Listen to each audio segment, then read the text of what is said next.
Hey, what's up? You guys are late again. I don't know what I'm going to do with you. Come on now. What's up, Mr. Coffee? You're the only one that's on time. Unbelievable. Unbelievable. I think the hour difference is going to screw a lot of people up. I think this time difference, the Europeans think they can just change the time when they want.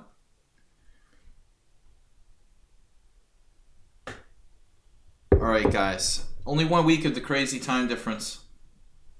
And usually it's been like 2 weeks lately. This year it's only one. I don't know how they figured that out, but in any case, we're going to be streaming till Friday, through Friday. Starting this weekend, the 2nd, for all intents and purposes, I am not streaming for a week between the 2nd and the 9th of November. We're streaming through Friday, the 1st of November, and then we're going to be moving to Europe and coming back with the European-facing stream with a simul on the 10th of November from Budapest. I don't remember what time I was streaming now, Mr. Coffee, do you?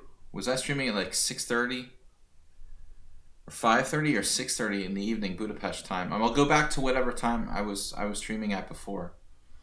I can't remember now off the top of my head if it was 6:30.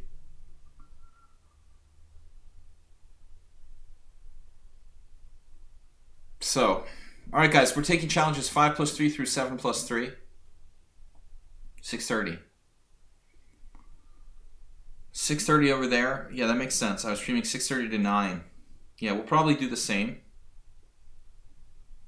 6:30 to 9 over there. I know Mr. Coffee probably isn't going to be making it because he's employed with a job, unlike most of us. So unfortunately, he's not going to be able to moderate. Maybe JCS can be on late night once in a while. What's up, Jim? Jim wants to be a moderator. He's the perfect Euro-facing mod. He's our organizer for the Tuesday tournament, actually. Here we go again. Here we go again. Jim's going to get angry. He doesn't want to hear about that, being a moderator.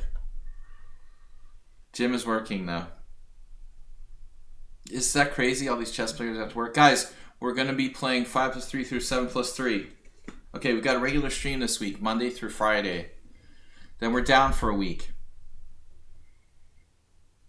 So, yeah, Jim is one of those European players who the American time works better for him because he's up late. Blubix, Percy Hepworth. Percy Hepworth, are you going to be able to watch our streams from Europe? Are you another one of those exceptions that you prefer the American time? I would think you'd like the European time better. Okay, guys, let's get some challenges. Any kind of blitz and rapid chess between 5 plus 3 and 7 plus 3 casual. I might have to go. Weedmaster's down visiting for the last time.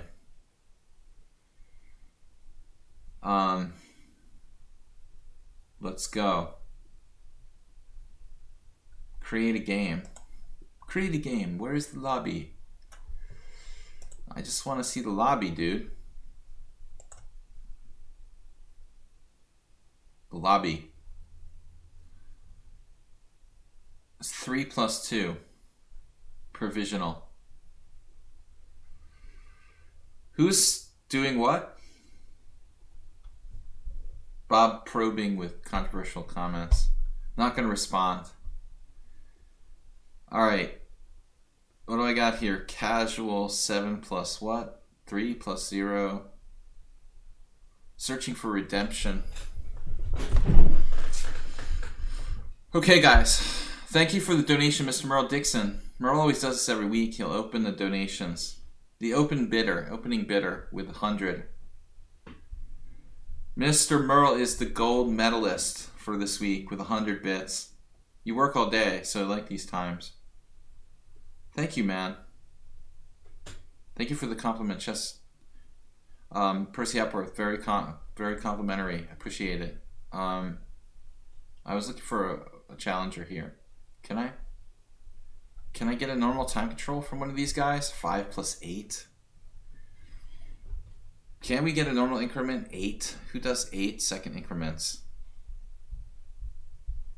Anyway, the Chess 960 arena is going on. In 5 plus 3, let's get this Miso Clicky. Miso Clicky. Miso Clicky. Alright, let's go. I know I'm mispronouncing his name. It's just too hard to say that, so I'm not even going to attempt it. I like playing harmless openings over and over again till I hate myself and draw every game. I was saying this knight f3 g3, it really has to go. Just too easy to play the London system or whatever, bishop g4 and equalize for black. All great people have fragile egos, Bob. Like our wonderful... I'm not going to start.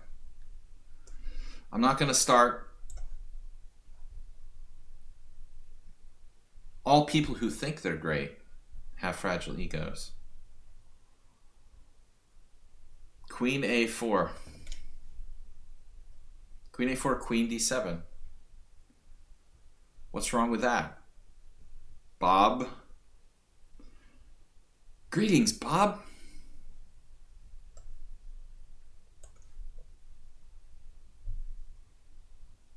Concentrate on playing chess, Bob. You'll go a long way if you do that, I predict. It'll be good for you.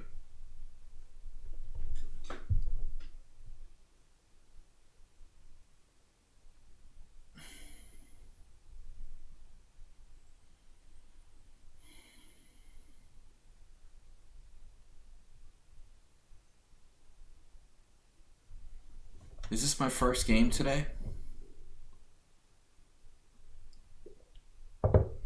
Strategically, I think this is very awkward for black. Knight on c6. You know, typical... kind of a typical Catalan problem. Well, Queen's Gambit, I should say. Any kind of... I wanted to say Chigorin, actually.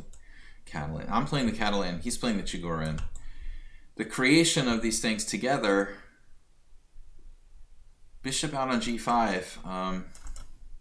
Not a very effective pin. I'm basically willing to give this piece up in the structure. Give it up for the structure, Bob. Whoa. Just develop. Expedient development at its best. Oh, we get to play our favorite tactic now. Who did we have this against the other day? El Clasico. Except my a2 pawn is not protected. We had this the other day against somebody. Knight takes d5. Knight takes d5, queen d5, knight e5, queen a2. Unfortunately, this isn't that great for me because he's getting that a2 pawn. You know, if that wasn't hanging, I'd be really golden here.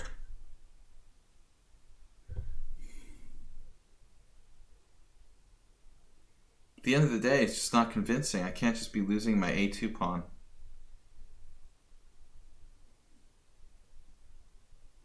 Maybe if I played queen a4 first.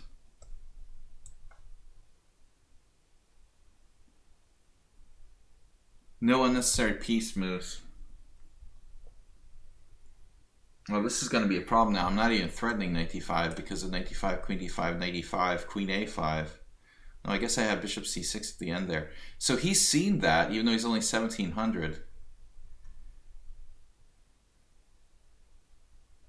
He's 1700 and he saw knight takes d5. That's freaking impressive. Well, you have to like revert to a sort of boring positional squeeze. It's a great move, knight e7. I'm streaming through Friday.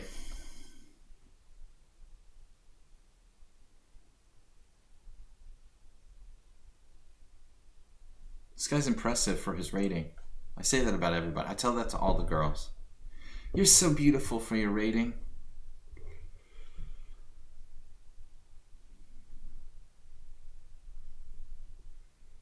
I like to compliment. Infinite Flash Chess always makes fun of that. Like, I try to compliment everybody. Sweet talk them while I'm taking their pawns. The Greg Raymer of chess.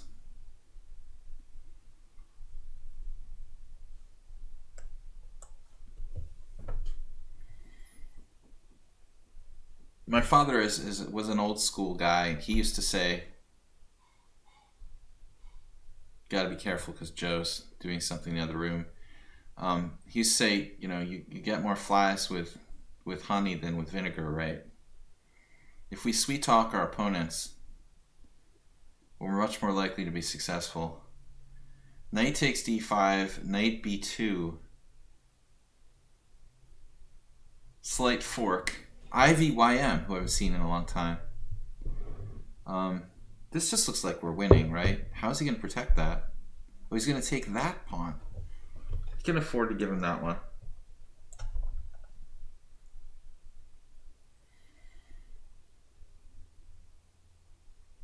So he still has c6, but then there's b5, the ultimate cave-in.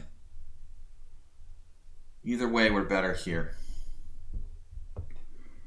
When I start saying nice things, you know, I have a good position. You can tell when I'm happy. I mean, it's like... I wonder if I should take the time to play f4 there, but I don't think I have time for that.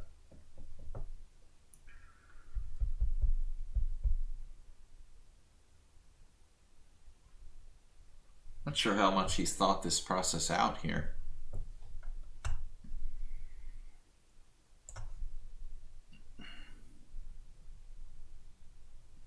My development's complete. How about yours?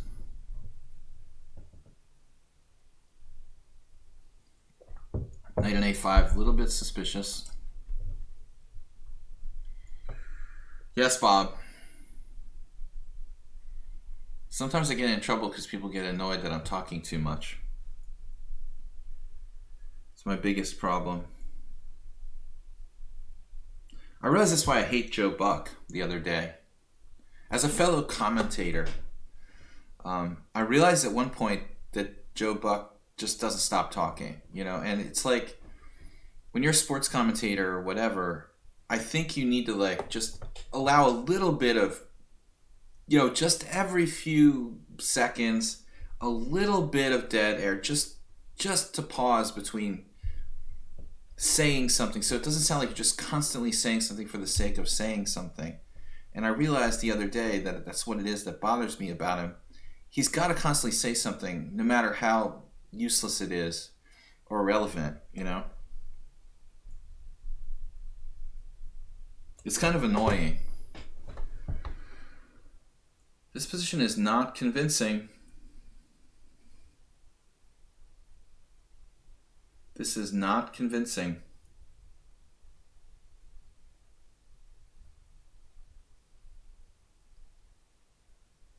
Yeah, exactly. Like if it was radio, I thought the same thing. If Joe Buck was doing radio, sports commentary, right.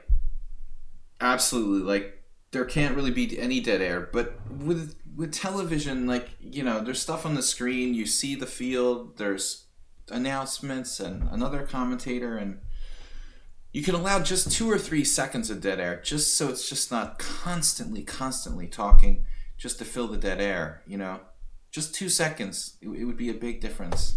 He would be a lot less annoying as a sports commentator. Just every couple minutes, 2 seconds of dead air, just so we don't have to constantly hear him. I think it would really make him a lot less irritating as a sportscaster. This is a very deep thought that occurred to me. So check out Mizukaki. Bishop d5, rook d4, bishop a2. Then I have to play like queen b2 or queen b2 for lack of a better move. I'm not sure what the heck is going on there.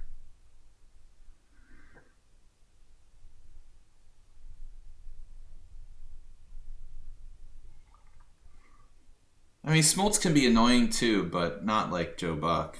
I mean, what I didn't like about Smoltz is that, like, I had a friend tell me that John Smoltz, oh, he was the former Red Sox. He hates the Yankees. He hates the Red Sox. Nobody in the Red Sox likes John Smoltz. He wasn't a real Red Sox. He was like briefly a Red Sox at the end of his career, but he's like a fake Red Sox. I think he favors the Yankees over the Red Sox. Yeah, he's a Braves pitcher. I mean, he really probably doesn't care about other teams too much. Southern player. But for someone to say he was like favored toward the Red Sox, I think if anything, he doesn't like the Red Sox, even though he played for the Red Sox. Sorry, Percy Hepworth. I just wanted to bring up the conversation of commentating in general. And my example is this at the moment, because the World Series is taking place. Somebody's out to get me here, but E6 is E6 looks friendly.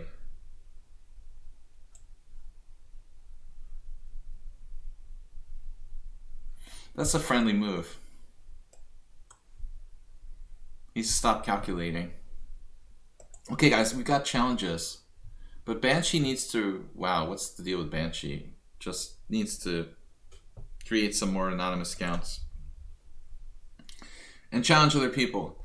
Alright, Yevgeny Viktorovich. Not a subscriber, but we don't have any subscriber challenges, do we? GCHQ. You guys, these subscribers are welcome to challenge, There needs to be just all I'm talking about is commentating in general. Like, it's okay for there to be half a minute of silence, or just once in a while. That's okay, the whole dead air argument. I think, like Bob pointed out, radio, it's a much bigger deal. When you're not seeing a screen with stuff on it, like, clearly you have to have constant talking,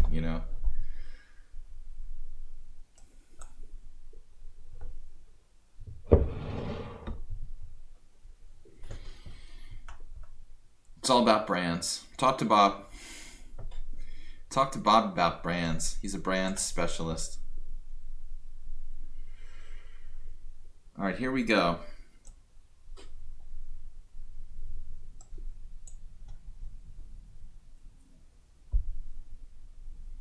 You can walk around in Budapest. People have New York Yankees hats and stuff. They don't know the first thing about baseball. It's just they think it's cool to have this hat that says NY on it. Yeah, the same thing. I mean, it's everywhere. It's all over Europe, all over the world. It's a brand. Yeah. It's more than a baseball club. So Queen C2. Finds the best move there in a Romanician variation.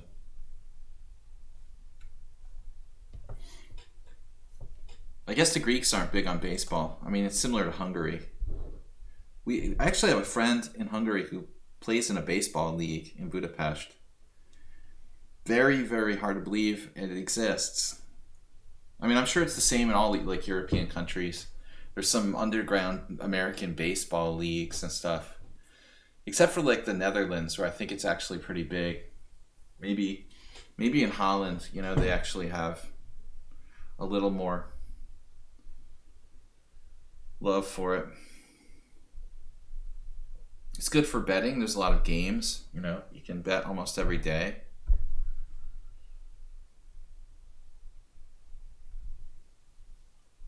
Probably a Chinese knockoff, Bob. I would assume. You're going to see less of those now with the NBA China scandal. Well, that's college hoops. Cheers, everyone. Happy Monday. Enjoy your beer. I'm going back to Budapest. I got to prepare for I have a tournament game on the 10th of November. It looks like I'm going to get FIDE Master Hando Vilmos. It's funny, even though I've lived in Budapest for 15 years, there's certain players who I've never faced, you know. This guy is a known player who's been around for, I don't know, at least 10 years, and I've never played him. I don't even think I know what he looks like. It's funny. But I like Hungary. People ask, why do you move to Hungary? Why do you move to Hungary? You know, Hungary has one of the highest kind of master chess player per capita. Probably, you know. Chess masters per capita. One of the highest in the world. I would joke all the time like there were 3 other masters on my street. You can't say that in every city, you know. Alright, so castles here.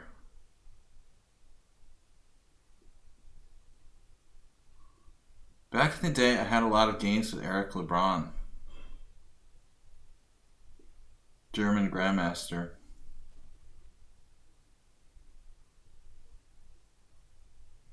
I think that Eric played this. I would actually play this position with white.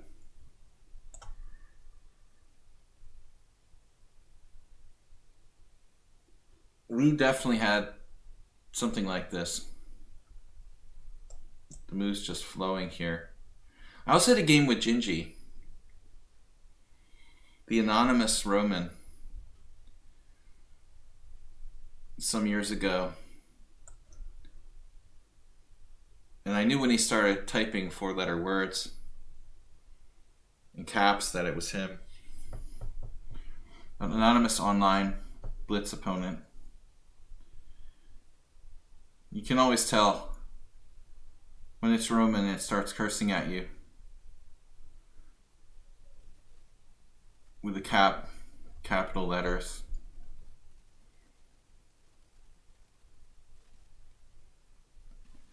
I don't know if LeBron still plays. He probably plays Blitz.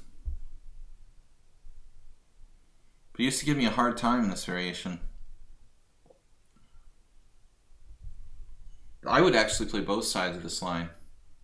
But this is kind of a weird position. Okay, maybe I should just castle.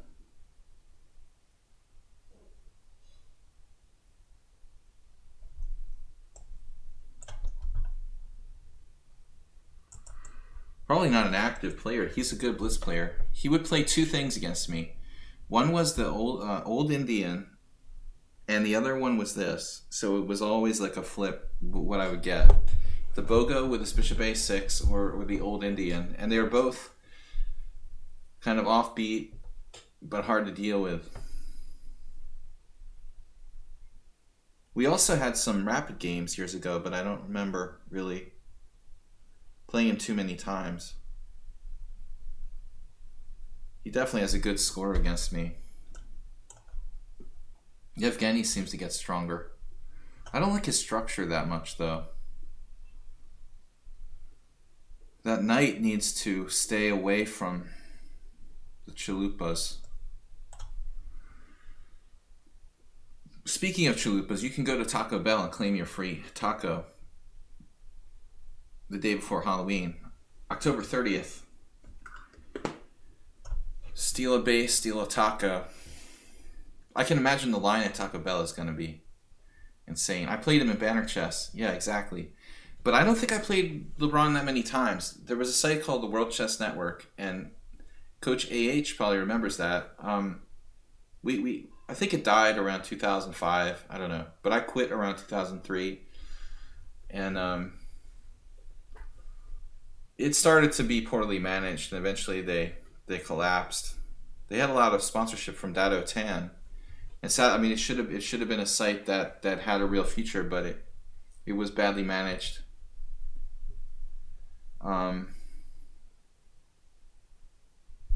Here. went to a free taco giveaway? I imagine it's got to be like a horror show. Yeah, it's got to be a disaster. I can't even imagine trying to go to that. I just joke about it, Bob. I would never really go there. Not worth the frustration. It's like road rage, taco rage. You know, similar scenes you will see sometimes at like estate sales and yard sales and you know, thrift shops and places like blue light specials at Walmart or whatever. I imagine people fighting over stuff. Kind of a standard occurrence. Oh, you want to play knight c5, knight c4. Your other knight c5.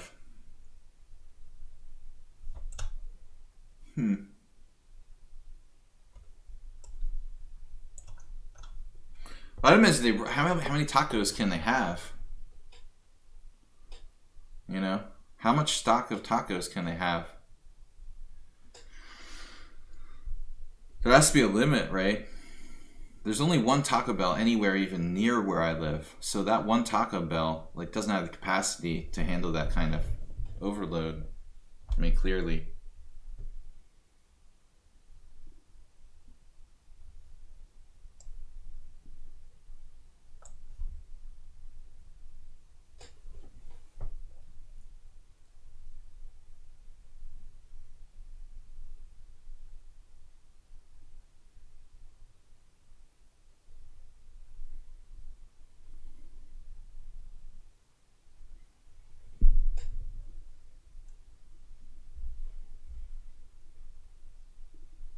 All right, what's going on here?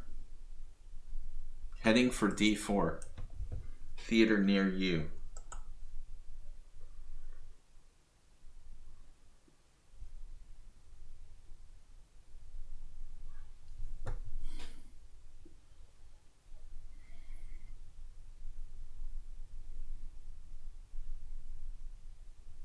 Sounds like there's a war in my kitchen right now as the Weedmaster prepares his dinner.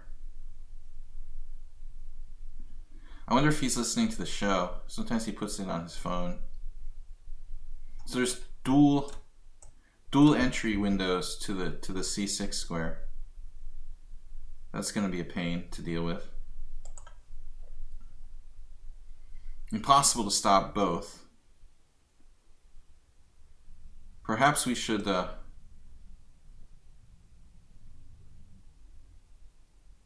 we try to trade that rook? What are my other options?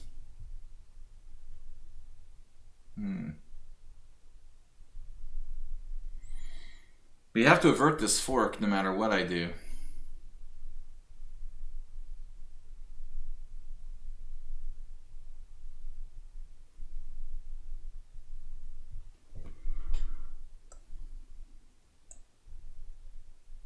Weedmaster's back for the last time.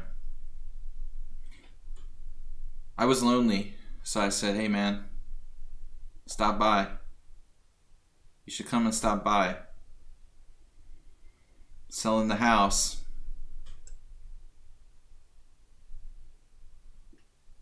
This is starting to get kind of scary. I'm getting into a scary situation here.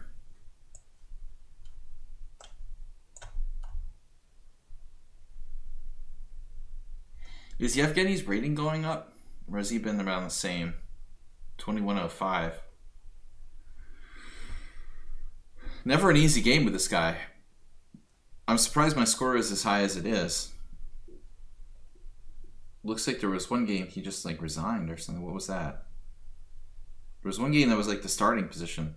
So one of my wins doesn't count. It's like a forfeit.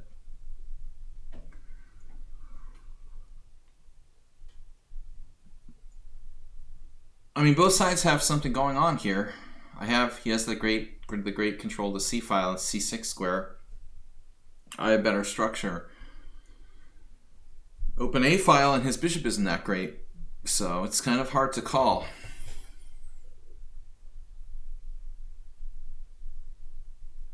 Knight e5 is interesting.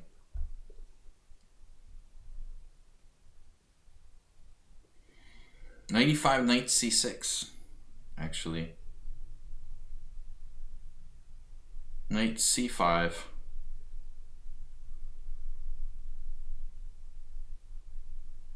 I really don't have a plan.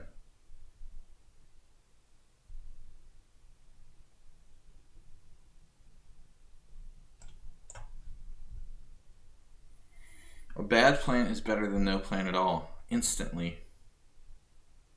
He found it.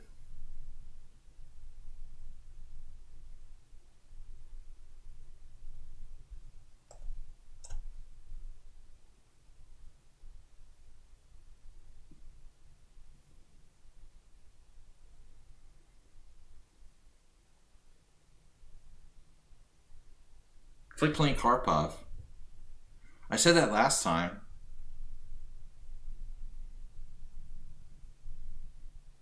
Totally Karpovian style. It's hard to play that style fast, admittedly. There goes my B pawn. I'm going to stay active here.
That move I definitely didn't see.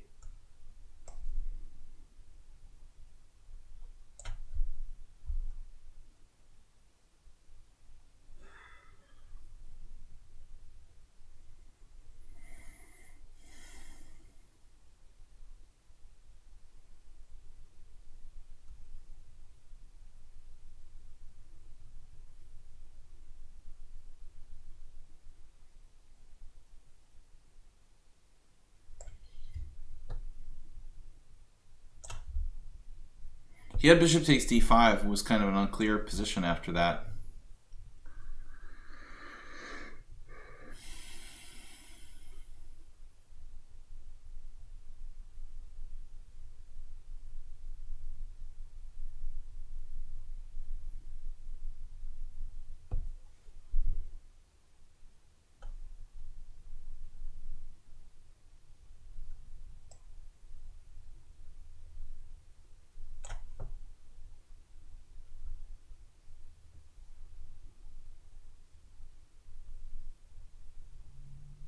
Power gained by white.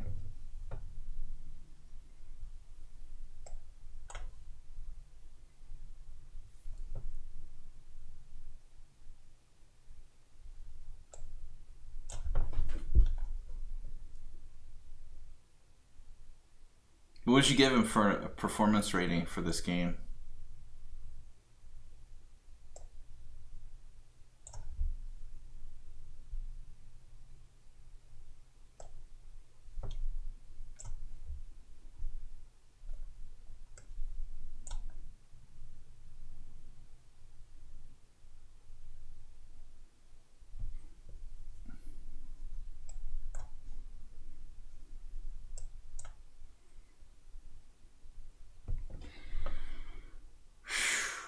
mean, dude, he was just all over me strategically. One tactical mistake.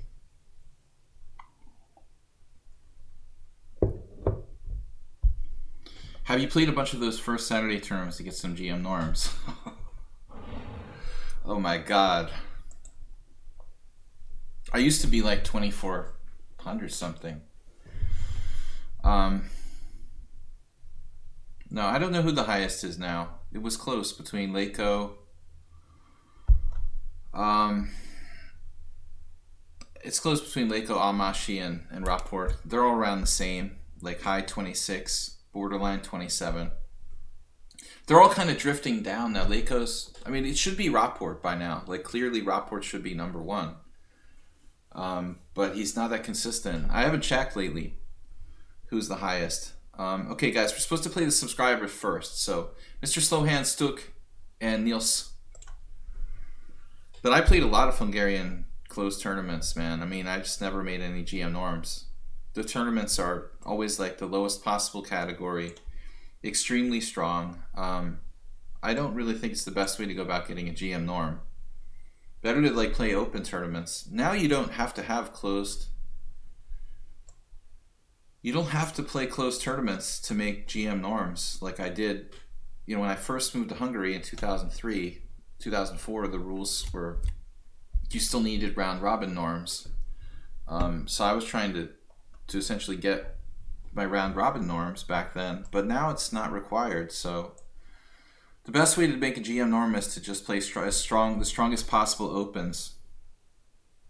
You just play the strongest possible opens you can play in. I mean, I think that's the best way to do it.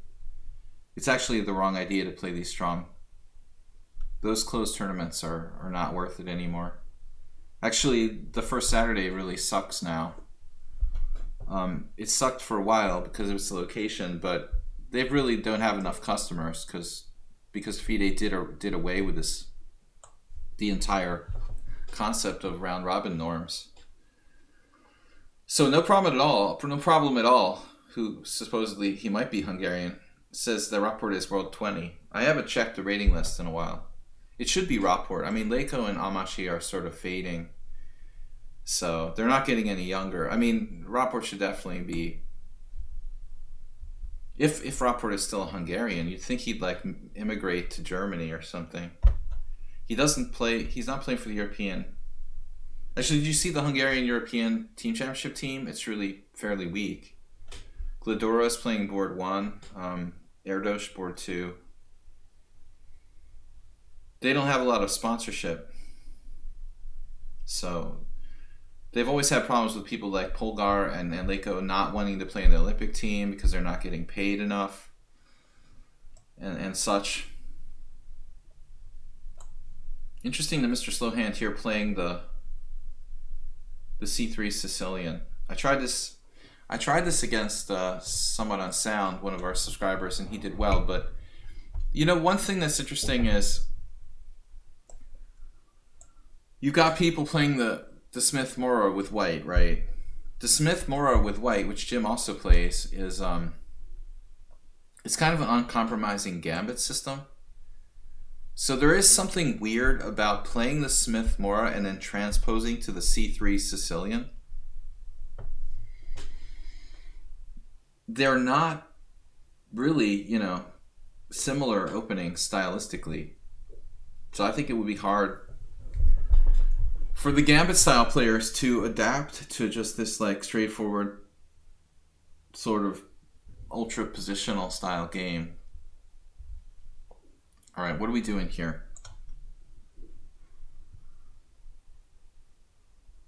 You have little knowledge. Yeah, I mean, it's a simple system. Someone on Sound is the same, dude. People are playing it because, yeah, you don't have to learn a lot of theory. It's more or less easy to play. Makes sense to me. All right, I think I blundered.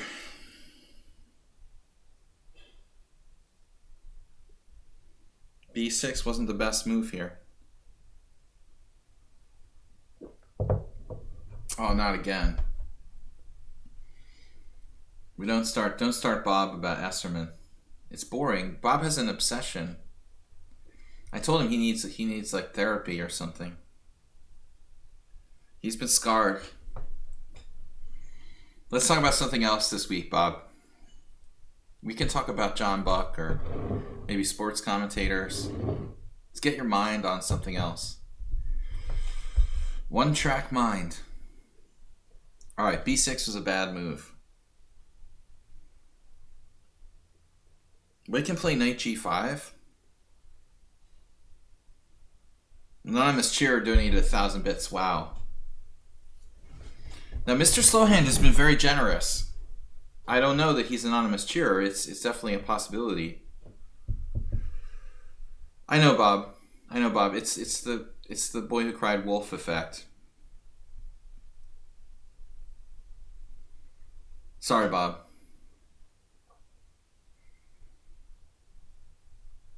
It's the Smith-Morra's fault. I mean, it's Mr. Slowhand's fault for playing the Smith-Morra in the first place. Channeled the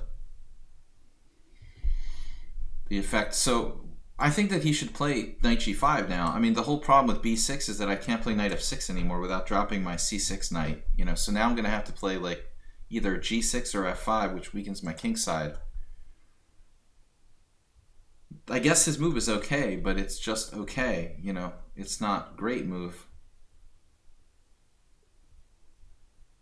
I thought that knight g5 was a really good move because it induces weaknesses. Maybe it wasn't as bad as I thought for him.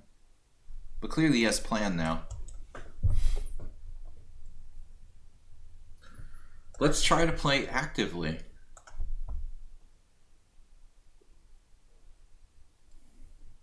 I've only had one game all time, I think, in this line. It was a German IM. I can't remember his name now. Maybe it wasn't an IM. It was just an FM. This guy Ruprecht. I remember now. Ruprecht. E6, G3. But he didn't play G3, I don't think. He would have played... You know what? Maybe I had two games. There was another game. The Hungarian player. Can't remember. Kuhn Gabor. This is a decent solid line for white, though.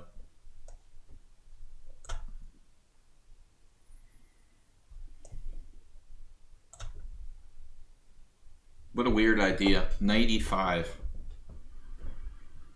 Get out of the pin before it pins me. This is probably not great, though. I feel like I've just wasted time. What am I achieving with this? I'm more objective, you think? More objective than Gingy. Less obsessed with random things. Huh. We got a problem. I wasted time. Alright. Hey, maybe I could just sack the exchange. Just take it. You could just take it. Have my rook.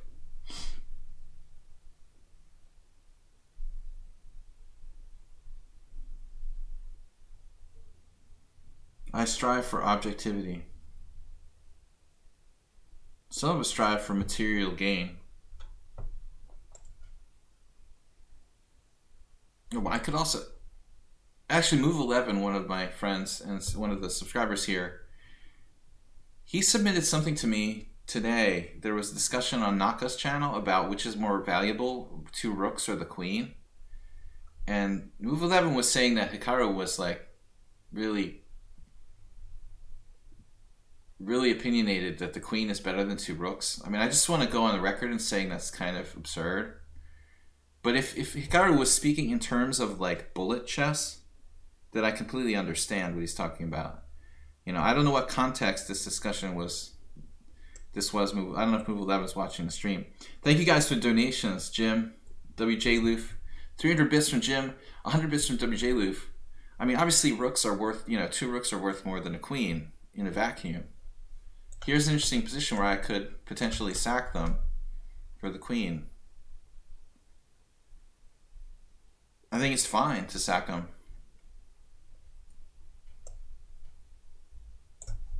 This isn't a sack, though. I mean, he's just hanging material. But for Hikaru to respond that way and say, are you on Are you on drugs? Of course, the queen's better than 2 rooks. I mean, I guess he's talking about in terms of bullet chess, you know, where it's just easier to play with the queen. It doesn't objectively mean that the queen is always better than 2 rooks. It should mathematically be worse than 2 rooks. I'm lucky to equalize. I was worse out of the opening. We have a lot of subscribers and good to see you guys. Black Bear Fox Ginger, IVYM subscribed again. Stay centralized if you can.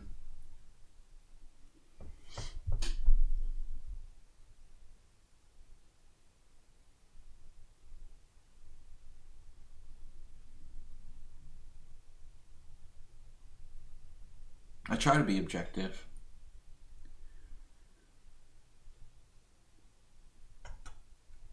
Black Bear Fox Ginger. It sounds like Army code, doesn't it?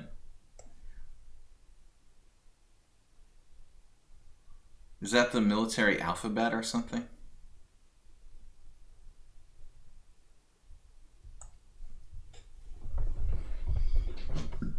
Yeah, I mean, I think it's very difficult to play with 2 rooks against the queen in certain positions. It's the same thing with like two pieces against a rook, you know. There are endgames where the rook is actually better than the 2 pieces, you know, but Hikaru can't tell people that, well, yeah, of course, you know, rook's better than 2 pieces. I mean, I just thought I'd address this because in some endgames they are better, you know. The rook is better than 2 pieces because it just forks the 2 pieces, or the 2 pieces can't coordinate and you start losing all your pawns. But in a vacuum, I mean, you know, the queen is not as good as 2 rooks.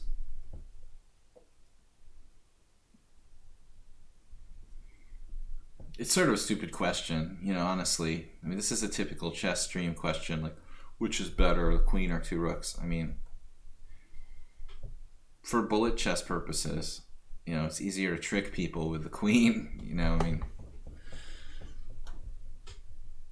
Some objective grandmaster was like participating in the stream trying to argue that 2 rooks is better than a queen, and then Hikaru was like nuking him. But come on now. I mean, that's like fake news. What's up, someone on sound? We're already having discussions about the... He claims that chess is a draw if played perfectly. Well, I don't think that's a crazy claim or anything, you know? I mean, that seems like safe money, doesn't it? I would think that's just like the common sense conclusion, isn't it?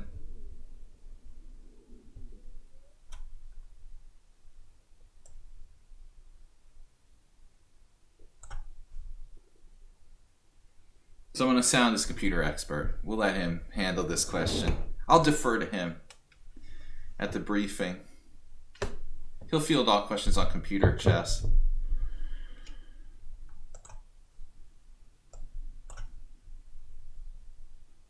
Taking out the Berlin. Yeah, someone I know I spoke to today said they were thinking about taking out the Berlin. What are my winning chances with black? I was a little skeptical.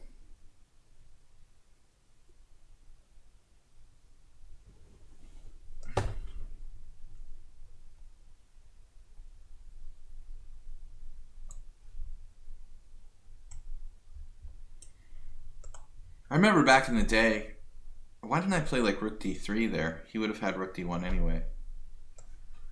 Back in the day, the only people I knew who played the Berlin defense were Tony Miles and Alex Scherzer. And now it's like standard opening for black. But players who are inexperienced for white in that Berlin, you know, Spanish endgame, it's not that difficult to lose, actually.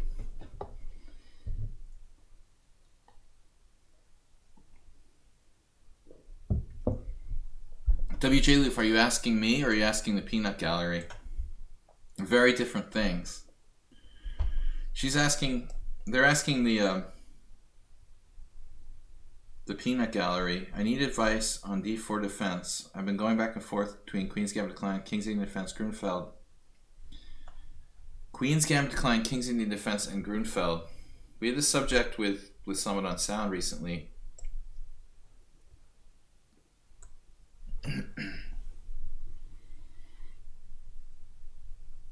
But I think they're difficult to compare. Queen's Gambit declined.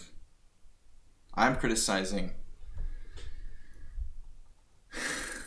Jim gifted a tier 1 sub to GM Hikaru.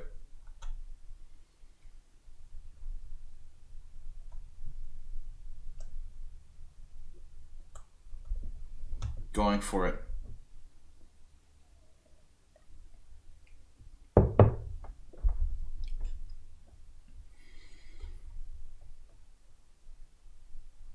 It's an active king.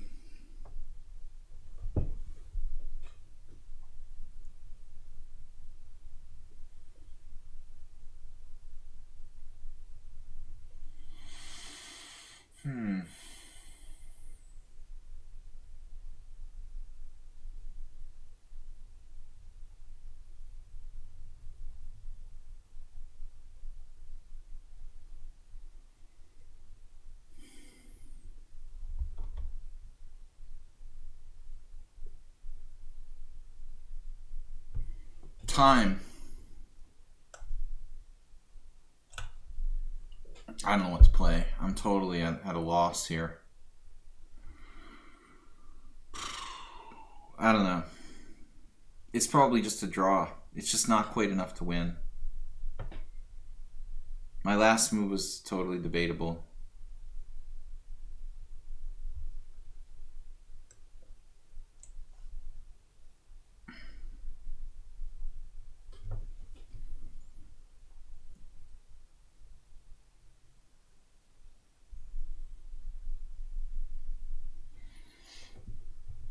Look at this.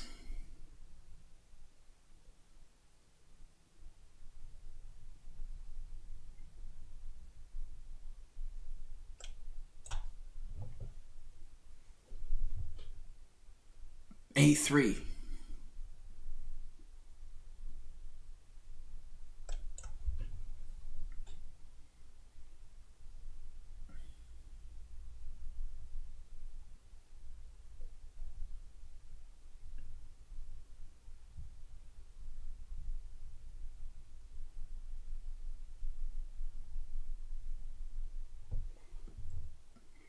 He's definitely not slow.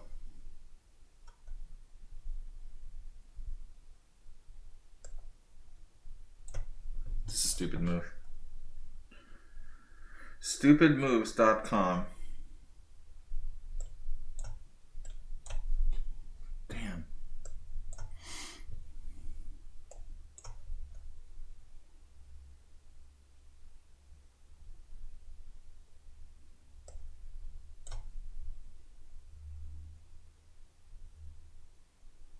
Well played game by Slowhand.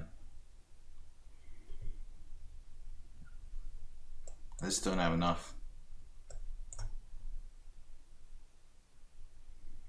Played like a monster.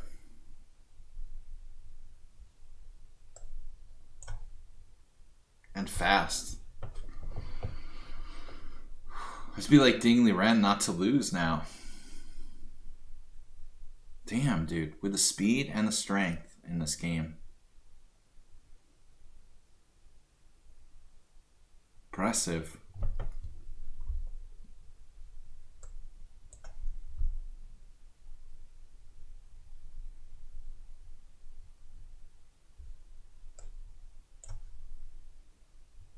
He might have nearly overstepped his bounds with C6.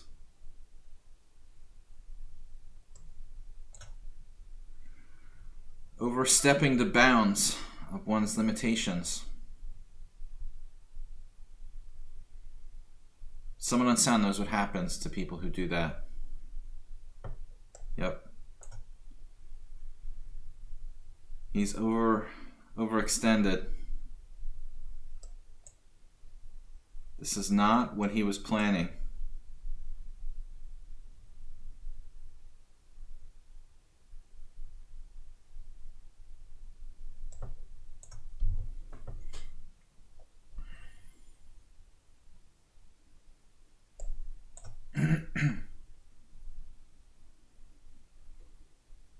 Okay, this is a very tough endgame. Maybe objectively it's like a draw. I don't know, it depends. The answer is it depends, right?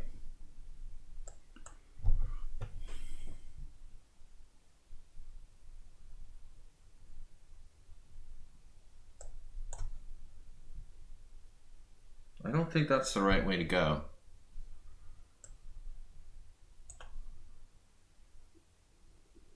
I could have played h5 there.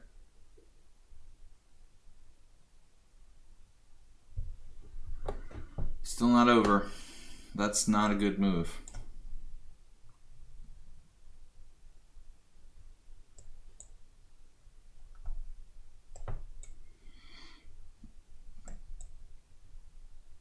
Very lucky. Just gift. Gift victory.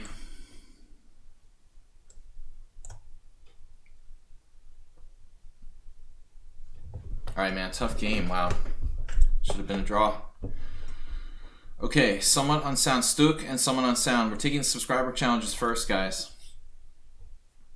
That was a tough game. I had an edge. It evaporated. Then I was slightly worse. But it was always a draw, probably. And then he overextended his c-pawn, forgetting that I don't have to exchange it. The knight n4 against knight n3, Mr. Slowhand. Thank you, sir. 1,000 bit donation, taking first place in bit donations for the week. The knight in game with 4 against 3, you know, that's a tough one. I don't know. I mean, is it just a draw? Probably 3 against 2, excuse me. I mean, 3 against 2. This is an interesting opening. Wow. The reverse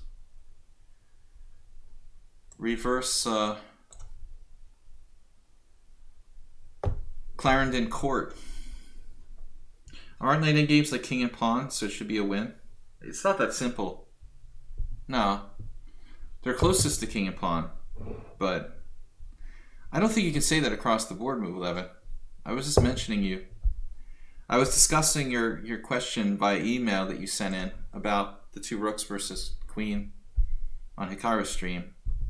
I think he's just, you know, talking about bullet chess. I mean, I don't know. It's absurd to claim that, like, the queen is better than 2 rooks in general. Anyway, I'm just recapping what we said before. We won't go back to that discussion again. It's kind of boring to kick that around for a long time, but I figured I'd tell Move 11. CC was the one that asked me. Mr. Slowhand Grind, good game. You battled back well in that endgame where you were worse. Did somebody mention someone on sound? Did you mention? Wait, am I playing the Albin counter gambit here? It's feeling like an Albin counter gambit suddenly. Just it's a good one.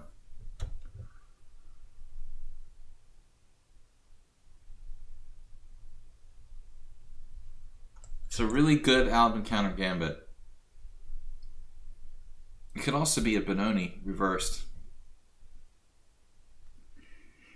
How do you like this compared to the normal Albin? Being knocked down a pawn is good, right? White playing f4 is a good thing.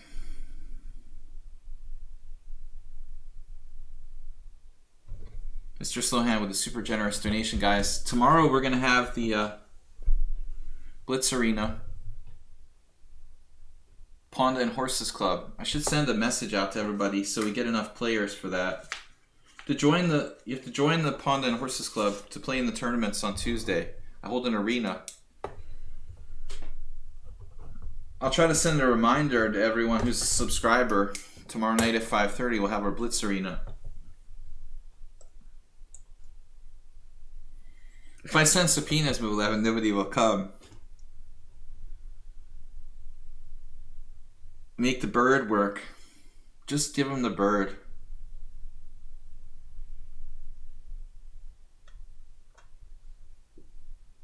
It is a Dutch. The Dutch is that was according to ChessBase, my best opening. I mean, against the Dutch. You could make the old chess base. I guess it still does that, but you could do player profiles and have, you know, certain players.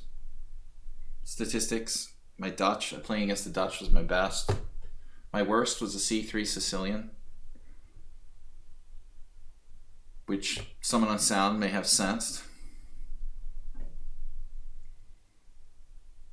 There was a time that I lost against Boris Danish in 10 moves.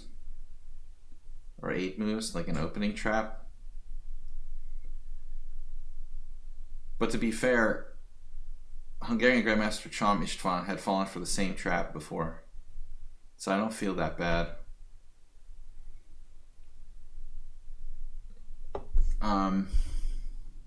Alright, so what are we doing here? Bishop G7. I have a terrible score against C3 Sicilian. Great against the Dutch. This bird. The bird is the word. It's the president of my fraternity used to say. I don't know why. Wasn't a chess player. Alright, knight G4. Heading for greener pastures here. Very little talk about World of Warcraft. I like World of Warcraft, but I don't see the relevance right now. Where did that come from? Knight E3, Bishop E3, Pawn E3, Rook A2, Knight D4. And we could just play it like that. Just keep it simple. Oh, the immediate Rook A2. That's cool. He was all ready for that. Sneaky. The ultra sneaky. Well, I'm not going back now. Not after that. I guess I could take on F1. I wouldn't mind sacrificing a pawn here.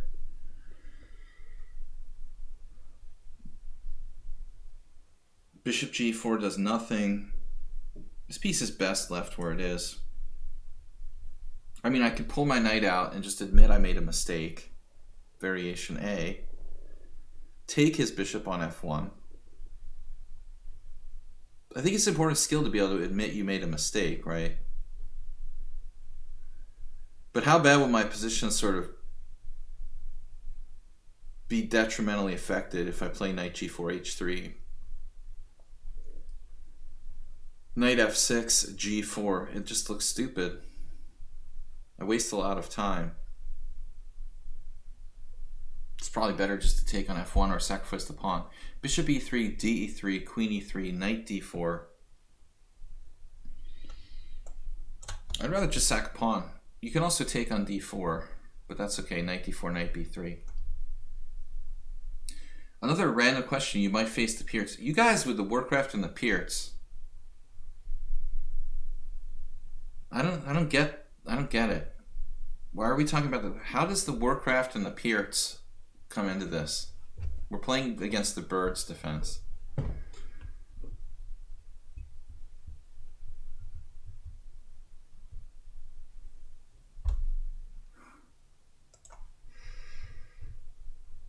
All right. Twitch is a gaming channel. I can deal with the Warcraft gaming references. The Peerts I don't understand. Thursday. I wrote down Thursday. Yeah, we've got Thursday. Mr. Slowhand, you subscribe. Vilmos Hando played the Peerts. It doesn't matter.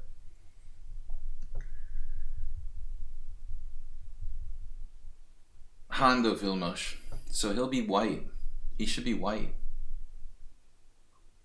What do I play with black against Hando Vilmos? That's the question. What does Hando Vilmos play with white pieces?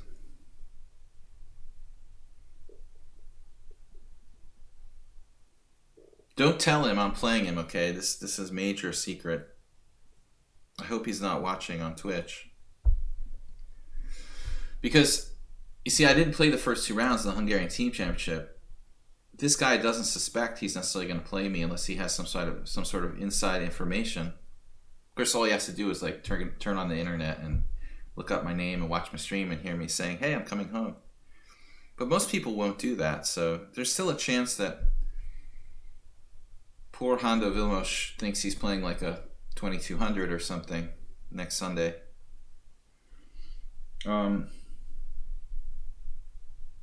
Hopefully we'll keep it that way. Keep him in suspense. Bob's comments, yeah. They're going unchecked. James is always trying to start something. I warned him last time. Don't worry, Bob. It's under control. Don't try to be a vigilante, Bob.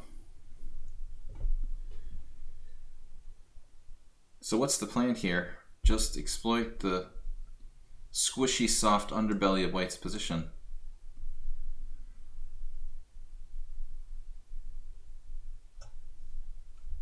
There's so many weaknesses, right? It's like a amorphous plethora of dark square weaknesses. I mean, are you ever going to be able to fix that? He's trapped in the center because he can't castle kingside. I think it's just nearly strategically lost. Isn't it just strategically lost?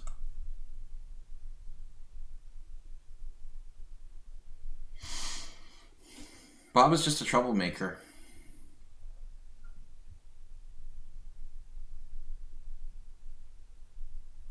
But James is as well.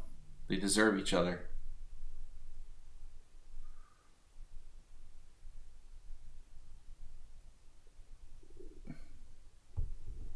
The king walk to where? The king walk is beginning. Alright, that's a good move. Now he can protect his b3 pawn by playing bishop d1.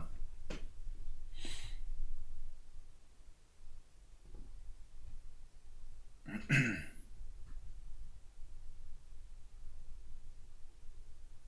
mean, White should have a lot of problems here. Yet it's still hard to open it up.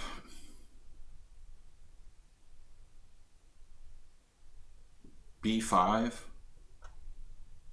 b5 is sort of interesting.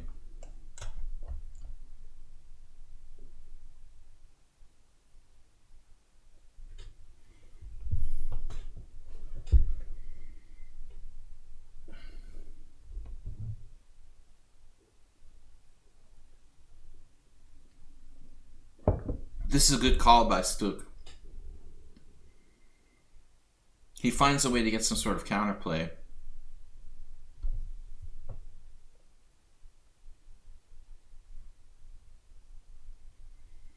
Bob, no one cares about what you're talking about.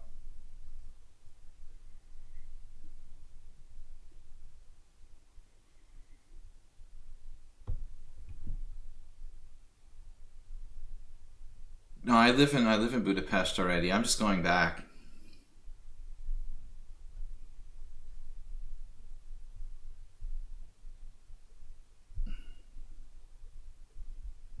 I'm just going back for my team. Take one for the team.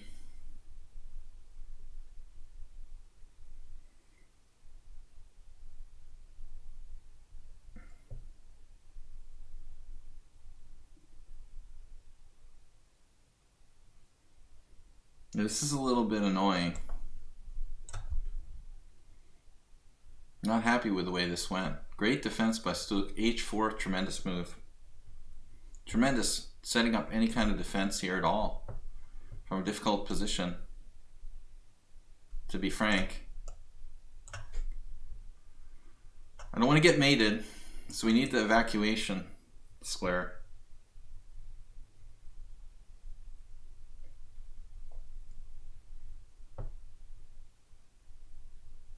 But Stuk managed to create enough counterplay that he has a decent game. Well, I don't know if it's decent or not, but it's something. Probably he's okay here. Okay, there's no mate. I don't seem to have any threats. Have you seen my threats lately?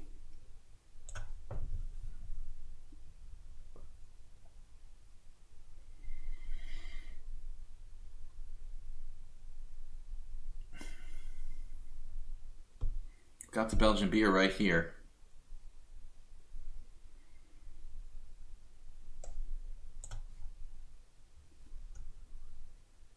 Man, he just keeps coming with the moves.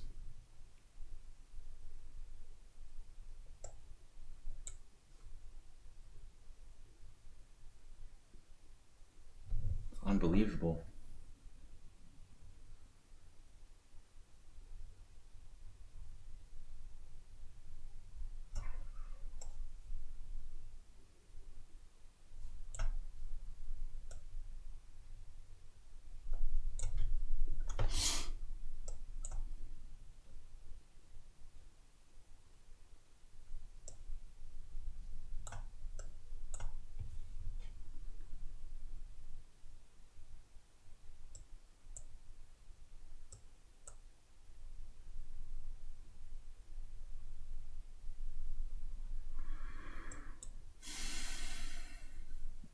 I don't know. If I take on f6, 1400.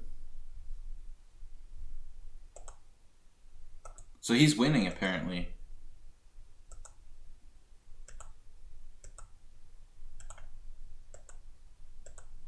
Yeah, he played bad. Played really bad. Played like 1400. Horrible. Apparently had a win here. But I did not see it. B takes c4. He has no threat. I was about to flag though. I had 2 seconds.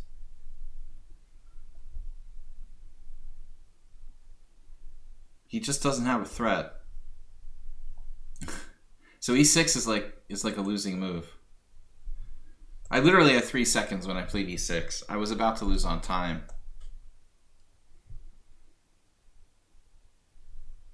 I guess this is like the worst move ever.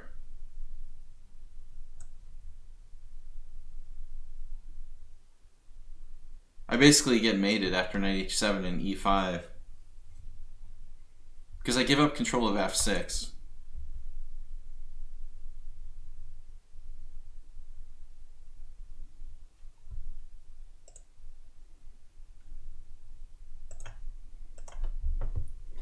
I think Bob needs a little timeout. He needs a little timeout. He needed that. It's been a while. All right. No, terrible opening for White, but he did a good job to stay in the game. All right. Somewhat unsound. It's not going to get any easier here. We had a Grunfeld the other day. Good job, Stuk. Horrifying opening. You got me on time. Oh no, not again. You missed my draw with Stuk. We had a winning position, then we had a lost position, and then I almost lost on time. But he took a draw when he probably should have been winning. And Bob got timed out for being a problematic subscriber.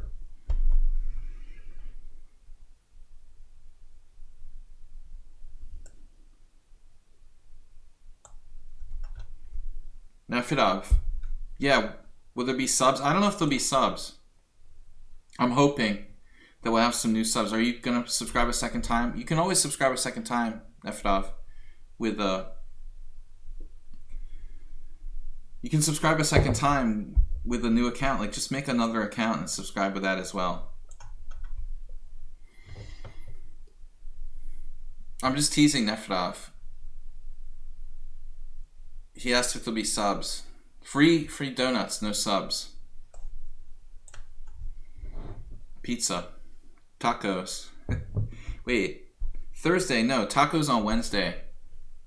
Subs on Thursday. What if I took with the bishop here? Nefedov is English. He doesn't understand the concept of subs. Although he's heard of Subway, probably. No, but you mean will there be game analysis on Thursday? Well, that's what you meant. Subscriber stream. I'm just being a jerk. I'm sorry. It's like making fun of picking on Nefedov. You can sub with free beer. You bring it to Budapest. Really? You're gonna bring it to Budapest?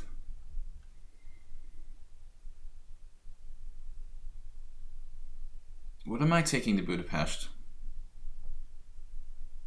Peeps. Marshmallow candies for my kids. And Halloween candy. They have that though. What else? Nefedov's a nice guy, which automatically makes him an easy target. Okay, so this is a new position for me. Nefedov, you're distracting me. Someone in sound, did you play Bishop E7 last time? I don't think you played that move. This is different. I don't remember this move. So white has a bad structure, but he's up a pawn. My computer loves this position. Dinner and beer time. Have fun. Sounds good. My dinner and beer time, I still have an hour to go. You looked at our last game. I didn't see anything wrong with our last game. It kind of looked good for you. I was surprised by Bishop E7. Frankly, my dear.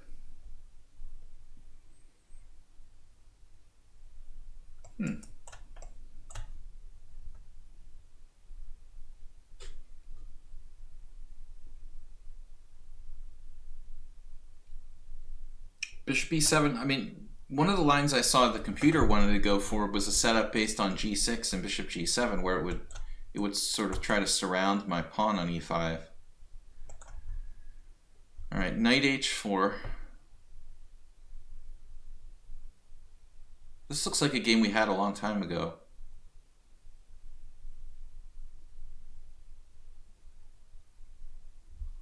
I don't know. Amazingly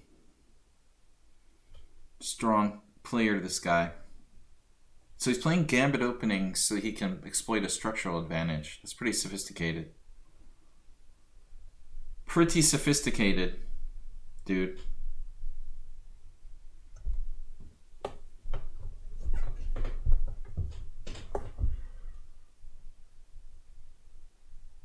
It's all preparation. He spends his free time like trying to think of what to play against me in Blitz games. It's frightening. Imagine if he devoted this time to his career. What he'd be capable of. But instead he's playing hooky from his job. Just trying to figure out what to play against me in Blitz.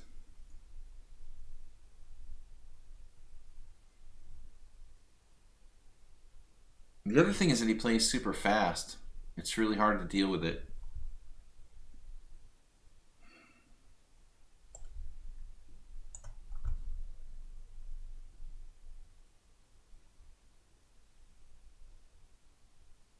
But I don't know what looks so good about white. I have really limited bishops. I'm up a pawn and it's extremely weak. Who said it was good? Coach H? It's not simple. You know, I feel uncomfortable about it. Maybe if I had more time to calculate, I'd be okay with it. The guy just never creates any weaknesses. It's unbelievable. You should see his game against me from Sunday. It was like 12 cent pawn loss. Almost a perfect game.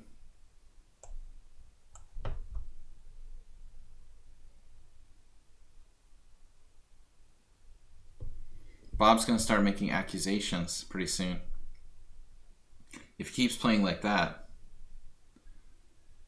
But Bob is not here anymore. I hate my position, to be frank.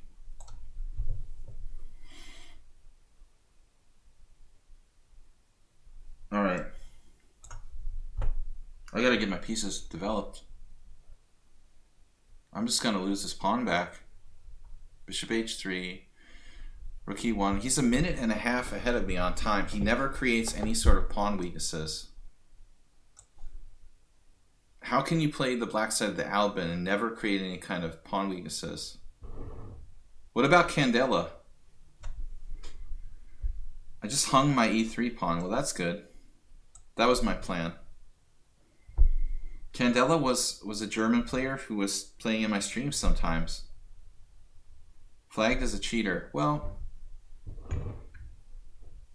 I mean, I don't know. You know, there are some false positives sometimes. The lichess administrators would like to say that that's not the case, but I think it's statistically impossible that there aren't some false positives. So I wouldn't 100% say it was guaranteed. That's definitely surprising. He didn't cheat against me. But then again, you know, I played, what's his face? The Latvian guy? Rousis, right? I mean, Rousis wasn't a computer cheater in regular tournaments for 25 years either, you know, and then one day he woke up and he decided he was going to start using engines to play chess. You know, so maybe Candela didn't cheat until recently or something.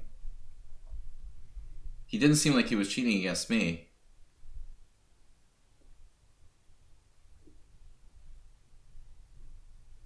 All right. Damn, dude. Just relentless.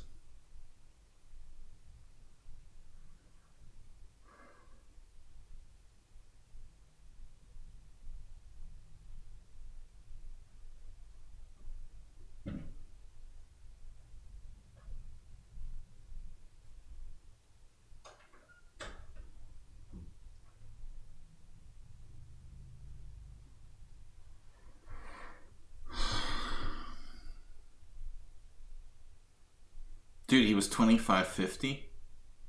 Oh, you mean Rouse's? Yeah, I mean, that's absurd, dude. I don't understand, you know. Maybe he was just financially strapped or something and desperate to win prize money. I mean, I don't know, you know, what the guy was thinking.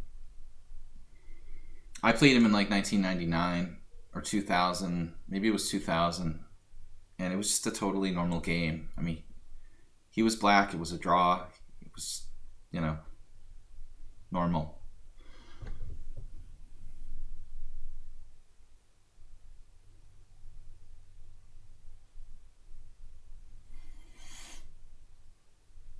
You're an astrophysicist? An astro or astro?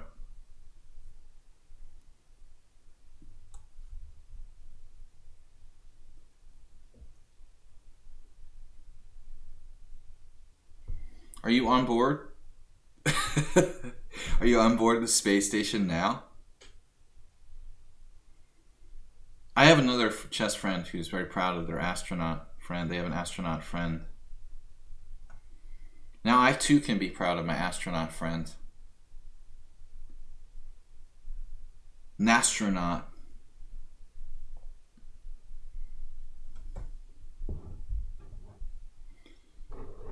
Yeah. But the guy Candelo you were talking about, I never suspected him of being a cheater. Like, he seemed to be legit. We played maybe 10 games on here. What is going on?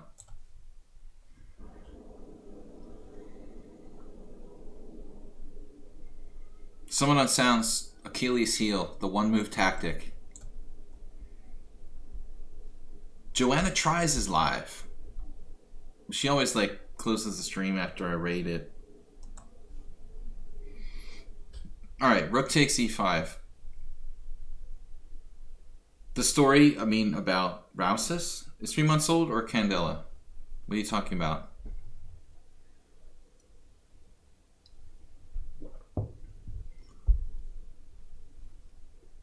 I hadn't seen the guy on one of my streams in a long time.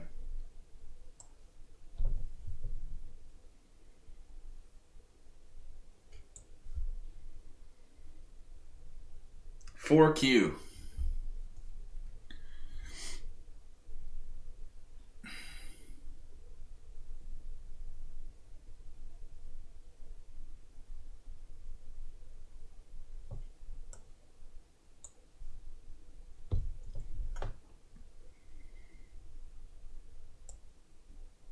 Maybe I should play rook g4 check. I'll just help him if I do that. Someone on sound is toast. He just made a one-move blunder after playing a brilliancy. Yet another brilliancy. He's really good at his systems. No, seriously, puts a lot of work into it.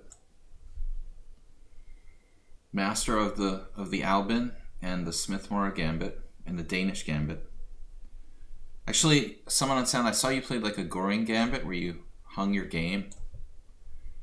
I accidentally stumbled upon that.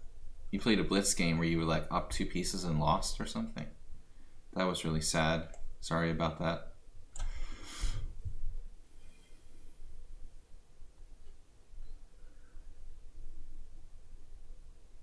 Knight f7.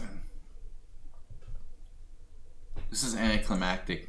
I was just kidding about knight f7. Just kidding, you fell for one of my traps. Alright. The astrophysicist.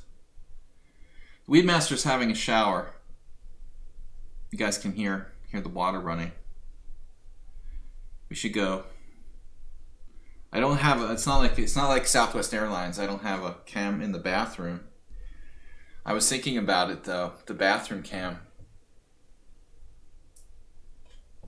All right, Dimitri Las. I like how Southwest Airlines tried to say it was a practical joke. It was a practical joke in attempted humor. We got to get our daily sort of news update.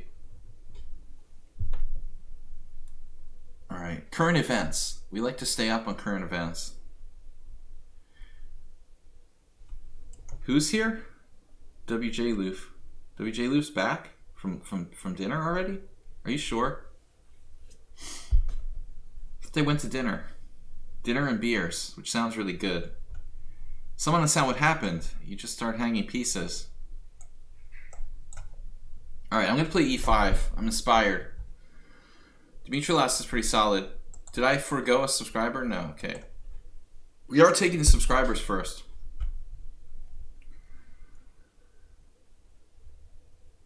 Stop playing so much bullet chess. Blitz is probably okay. And play more. Play as much as you can.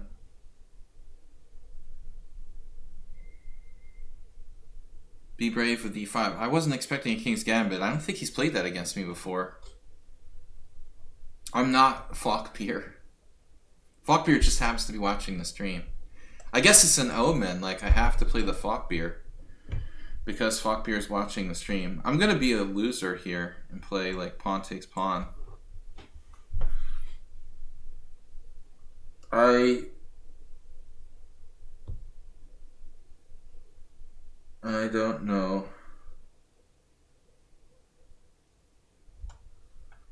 I have like no clue what the best is. Frankly, I don't play e4, e5 really. Very, very rarely. Is this good or is this too much to ask for black?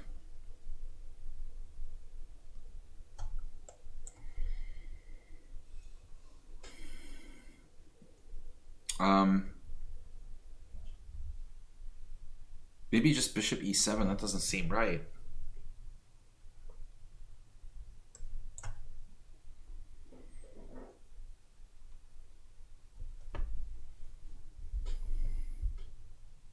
e4 for the Flockbeer. Hold on a second. I'll be right there. All right. So, bishop c4. I was scared of bishop e5 check and like queen e2 check, or some kind of disruptive thing that would make me have to play queen e7. This looks fine for black though. I would think this would just be perfectly good. Yeah, e4, c6 is playable too. I remember John Nunn playing that back in the 90s. I remember seeing a Nunn game from 1991. It was like an Informator or something like that.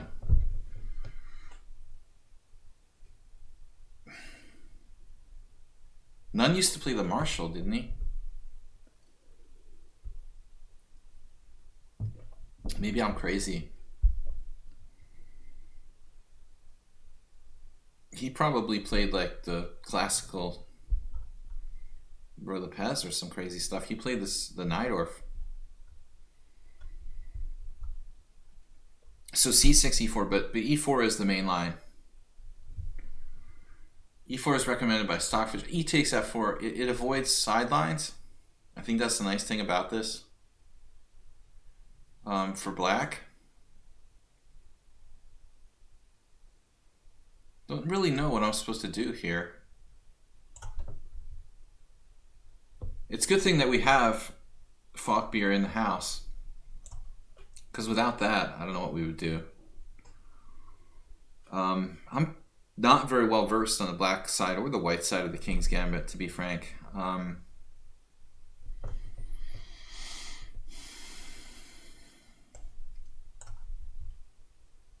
But this to me looks like a decent Queen's Gambit, whatever it is. Queen's Gambit. Yeah, it's a decent Queen's Gambit. Not that great, maybe. I mean, he's still better here. Maybe he's still better here. Yes. That was quickly found. He's only used 24 seconds for the whole game.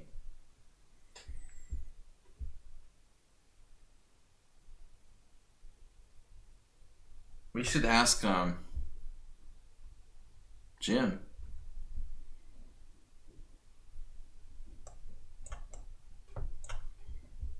Do you know if this is a regular part of Dimitri's repertoire? I don't remember him playing the King's Gambit against me before.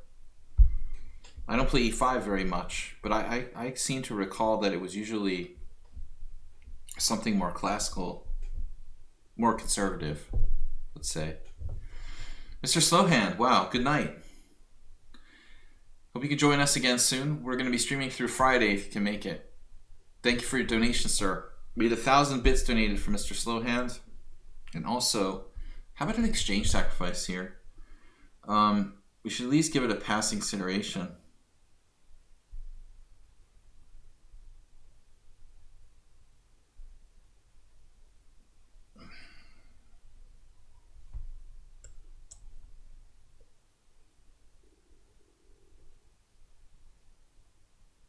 I feel like I'm playing freaking Morphe here.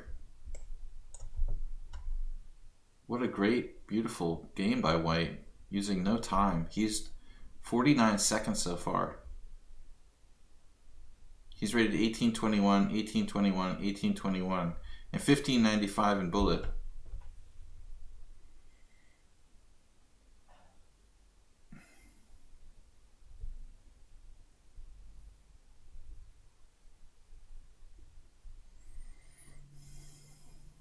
This doesn't look very safe for me.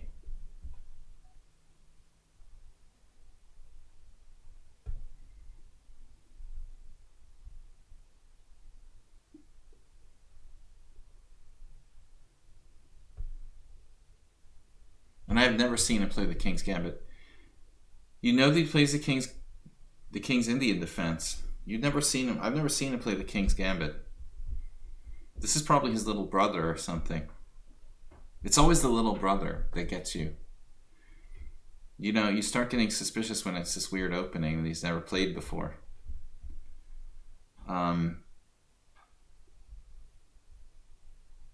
Maybe I sack the exchange here. I'm desperate.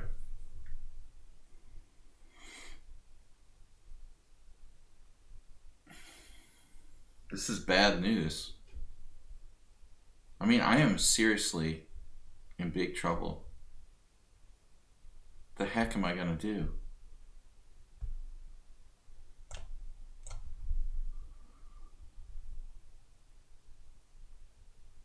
He just like instantaneously plays moves without even having to think. Okay.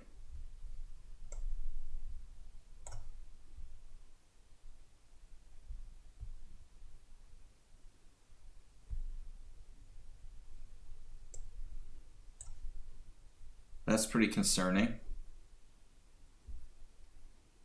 He's used 57 seconds so far for the whole game. He's 1500 in bullet.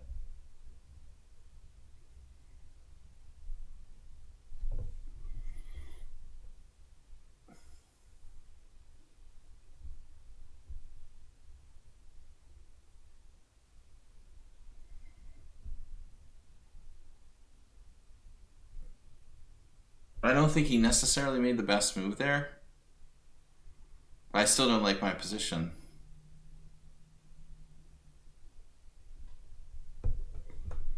You know, giving up his dark square bishop was pretty committal.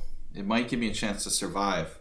Because I think I was basically strategically lost in a utopian position for white. He ambushed me with the King's Gambit. I don't know the theory, but it looked like I was okay, and then suddenly it just all fell apart. Just when I thought it was okay, and then it's like Queen D3 on move 12, and I don't know what I'm doing.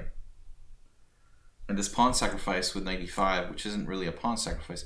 So rook e8 was a bad mistake, but I don't know what I'm supposed to do. His position is just better than I thought.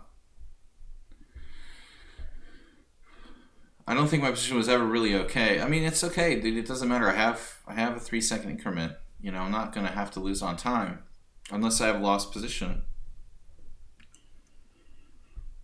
Or I just freeze. You know, he lost his best attacking piece, the bishop on g5.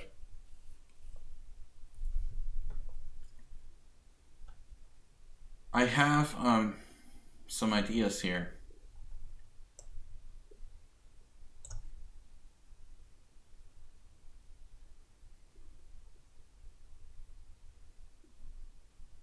I really don't mind losing a pawn, you know, at this point. I mean, it's really not that big a deal. I mean, I'm just happy to get the queens off the board. That was extremely dangerous.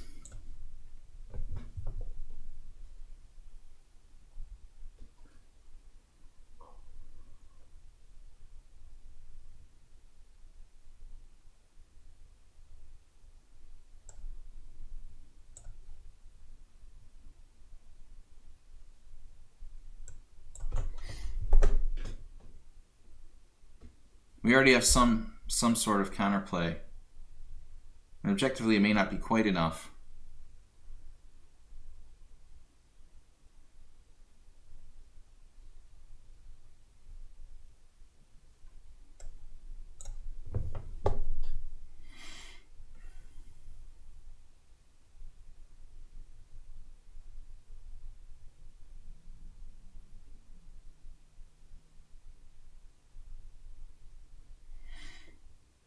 Well, if I'm not a good defender, I'm not anything.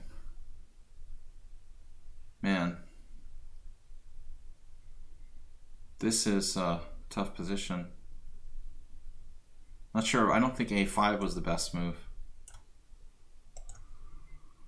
I'm not sure I had to be so fearful of b4 necessarily.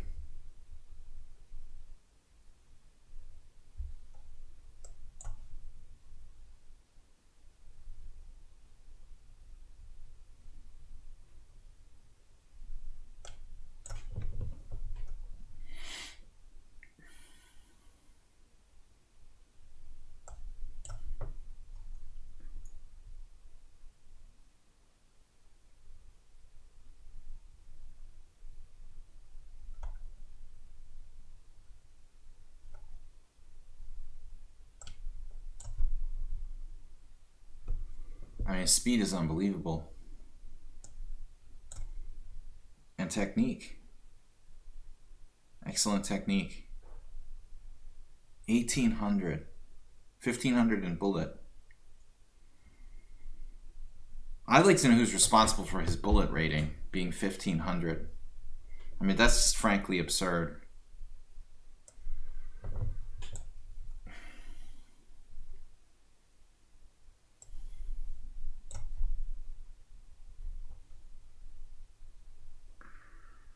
Panic? Anyone? Panic, anyone? Oh, this could be a problem.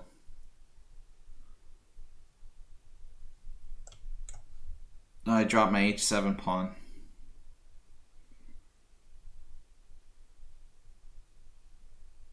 If he plays g3, I take on h2 and that's protected. All right. I feel kind of bad about this because he was just crushing me. There was no tomorrow. Defeat from the jaws of victory. Always centralize the king in the endgame. No, that was just... Poor guy just panicked. He just panicked. I mean, this position here. For no reason whatsoever, he panicked with bishop d5. But even before that, I mean, he could have pushed. At this point, even d6, okay, f5, probably d7, you know, and still he's slightly better. Can I get my king here? He can get his rook down here, maybe over there. Black should be having to grovel for a draw here, certainly without any chances to win. All right, so we've got time for a couple more games at least. GCHQ. Man, good game. I drew with Stuk. I almost lost against Dimitri. I had some other near misses. Let's try e4. I was lost against Stuk. I was lost here. But I never panic in time pressure. Well, I do panic. It's not true. I mean, I do panic. I just panic less than most people, you know. Play the King's Gambit. All right, I'm afraid this guy isn't here. He's been challenging us since the beginning of time. And I think he just sort of gave up. I'm afraid he's just like off ordering tacos at Taco Bell for Thursday or something. Wednesday. All right, dude. Gonna have to cancel that. Where's my challenges? I lost my other challenge. All right, let's get some more challenges out there. Nastrophysicist. You played a 3-0 today. Took my rating almost to 2,200. Uber driver's tough. What about you, Nastrophysicist? Would you like to subscribe to the stream, perhaps? Good to have a new Nastrophysicist. Hopefully you can behave yourself, unlike other people who come to our stream. Just cause trouble all the time.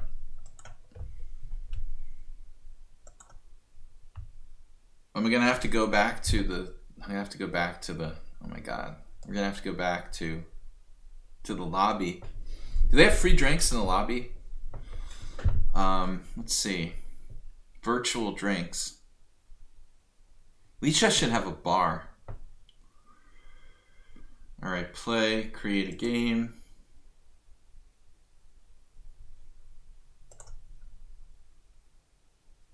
Casual 5-0.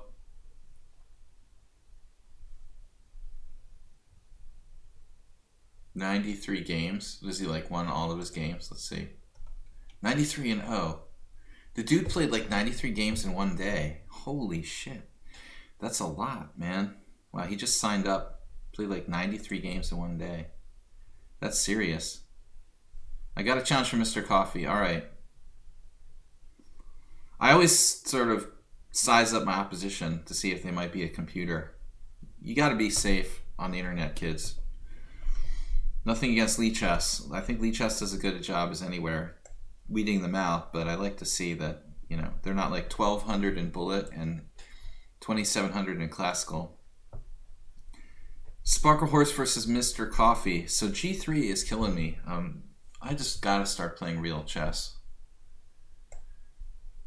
Let's play C4. 93 games, yeah, that reminds me of someone else we know, but that's a lot of time. So if you play 93 Blitz games, let's say they're 5-0. He was challenging 5-0, right? 93 times 10 is 930 minutes. How many minutes do you have? Mr. Coffee, what are you doing here? You're playing the bad opening move order. 930 minutes. Jeez, that's a lot of hours.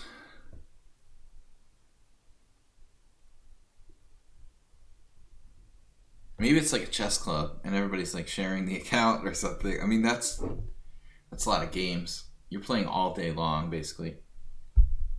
I've done it before. In bullet, it would be no problem.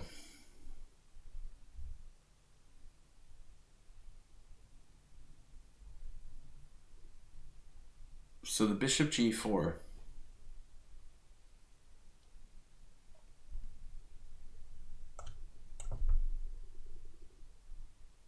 I've described this before. I've played I played G6. Someone on Sound has played that. The Mamajara variation. And Bishop F5 is Kopek, but Bishop G4... This should just be terrible for black, basically. Mr. Coffee wasn't thinking about his move order.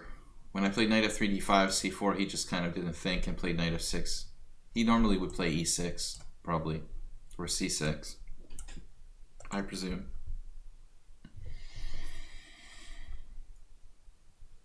I think Mr. Coffee also likes to take it easy on me.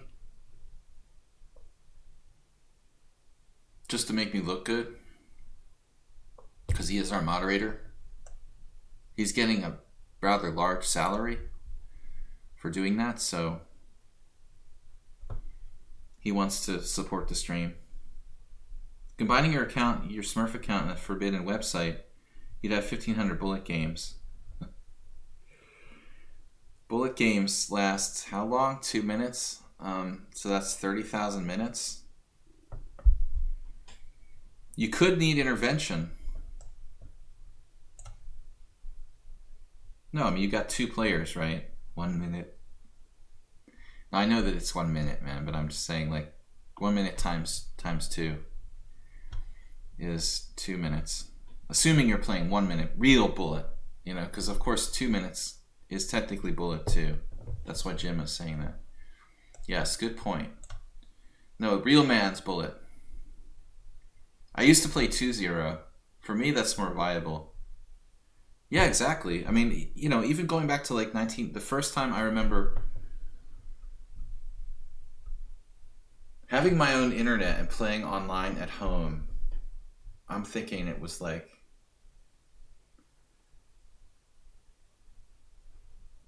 I mean, 95? I would play 2-0 even back in the day.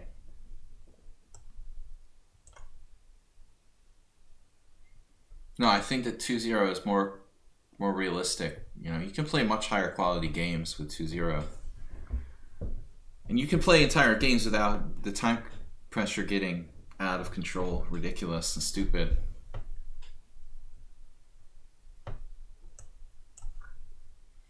Mr. Kave. In Hungarian, it's Kave.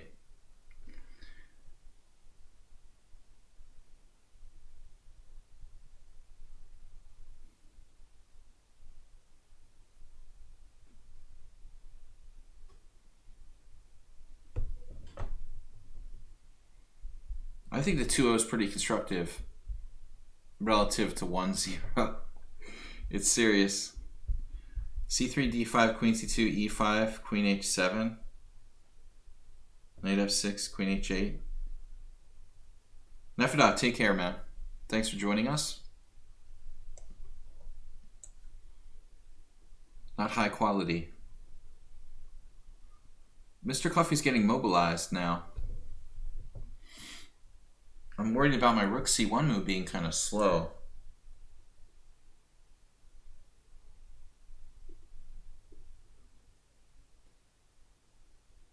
I might literally have to move my rook again, which would be a disaster.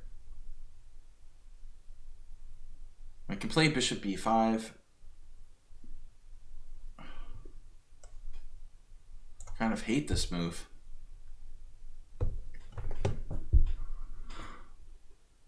They told you to play the Queen's Gambit after all. Queen's, yeah, Uber driver. Yeah, there's the people who play like, you know, bishop h6, drop their bishop and bullet. Silliness. Life is short, guys. Don't waste it playing bullet chess. Try to learn something.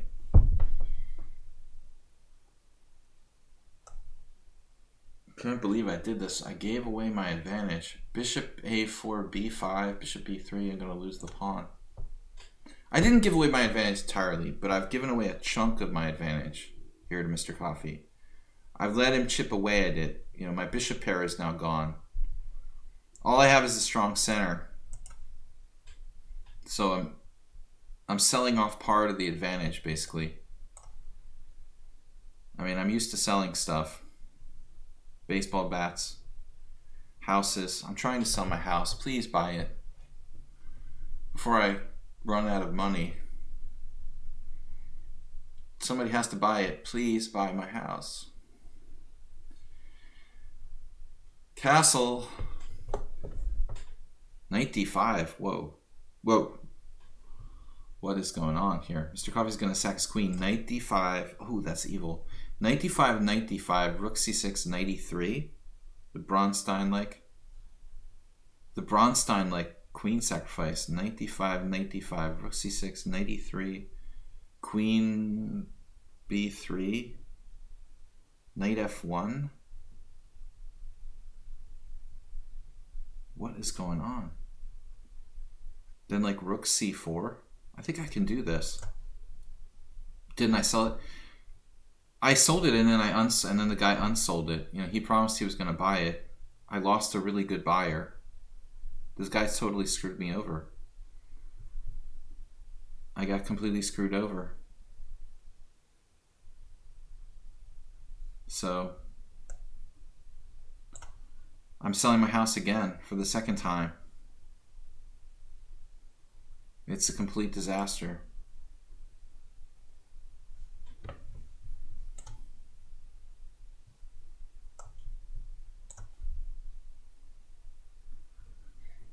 Yeah, renting it is like the last option because it's just not really a rental neighborhood. The neighbors don't like it, and I mean, it's just a temporary solution. That would be what I would do if I had no other choice.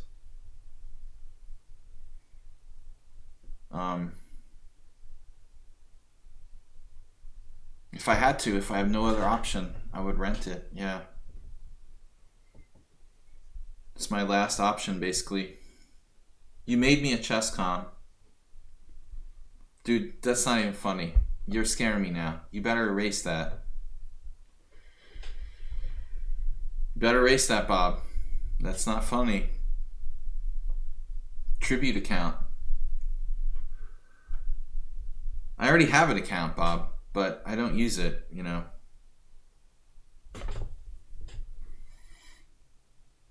I got tired of playing computers, you know, basically.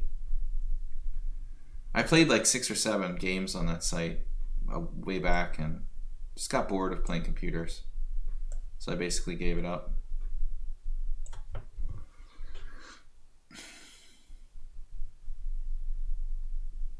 Bob would never do something like stealing someone's identity. Queen h5. Mr. Coffee hanging tough now. He's really hanging tough. He's motivated. This is a stupid move. Senor Coffee.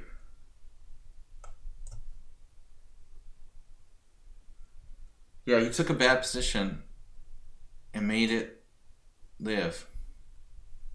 I still don't like his game.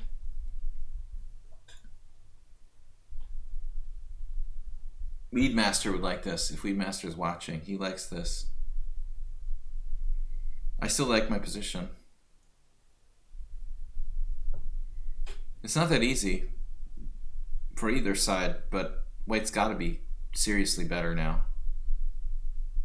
The center, he still hasn't freed himself. Freedom! We give him credit for hanging in there, though.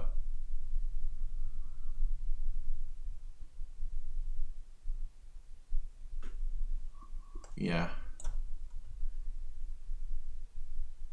Good job on Mr. Coffee hanging tough.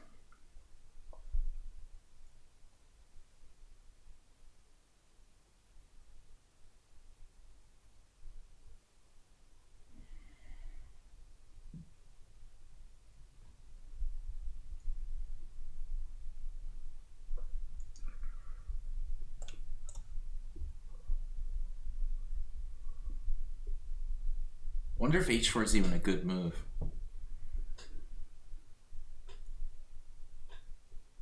King of Fate seems reasonable to me. You might be able to take him out on time. Hun on chess. What is that? Got my pictures and stuff?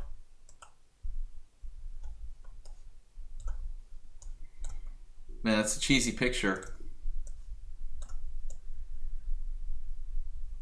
That was a few years ago. Thanks, Bob, for sharing that embarrassing picture.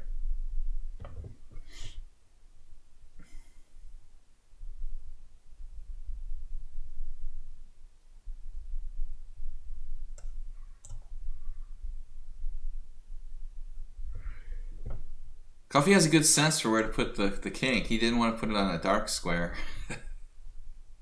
I was hoping he would go to e7, but no, didn't bite.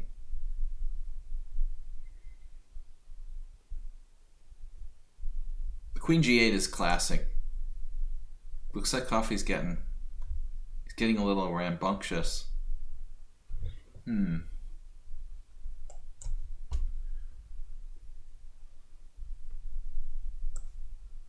Time to...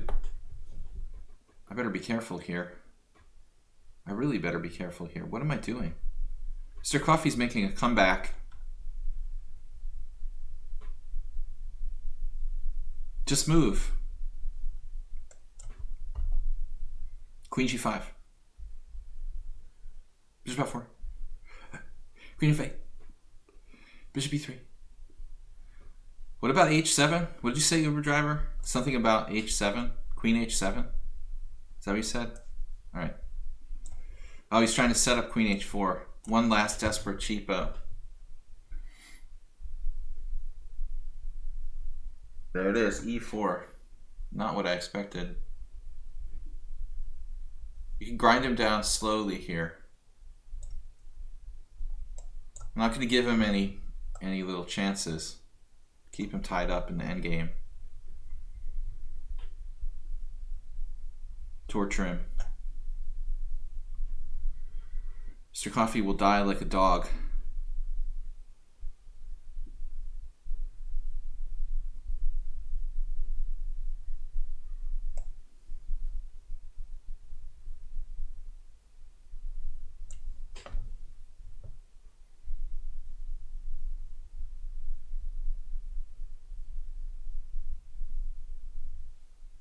He's lost it. I think he was doing pretty okay for a while. Good game, man. Good fight. I mean it. It was a good fight. The end wasn't pretty. I mean, I wonder if we look at the position, Mr. Coffee, if you don't mind, like, I'm curious, like, how you were doing at, like, the, let's say, key point here. Queen h5, you're hanging tough. King h1, hanging tough. Rook g1. And here it looks like you missed e5. The idea you used, you could have played it. I was most concerned about that. And I don't have this kind of d5 pawn sack anymore. If you play e5, I probably have to like take it or something, you know? And I thought you have pretty serious counterplay down the d file. So that's... Coffee had a good shot there. He turned that bad position into a pretty good one. Just missed his window of opportunity. Guys, we have time for another game or two. What about you? He created a website for me. I think Bob just created a website. Tribute website. You were definitely worse at many points. So was I. I was apparently worse in the middle there, which I'm not surprised by, Mr. Coffee. I was convinced I had misplayed this, but the opening was really bad. Alex Hands can challenge me. We have got no other challenges right now. I mean, I messed up the opening though. You know, Rook C1 was a very stupid move. This is totally needless, you know, for me to play that. I mean, I should see the writing on the wall here and realize that my rook should probably go to D1 and make sure that there will never be any kind of this stuff where he's pressurizing my D4 pawn. This move was very inaccurate by me.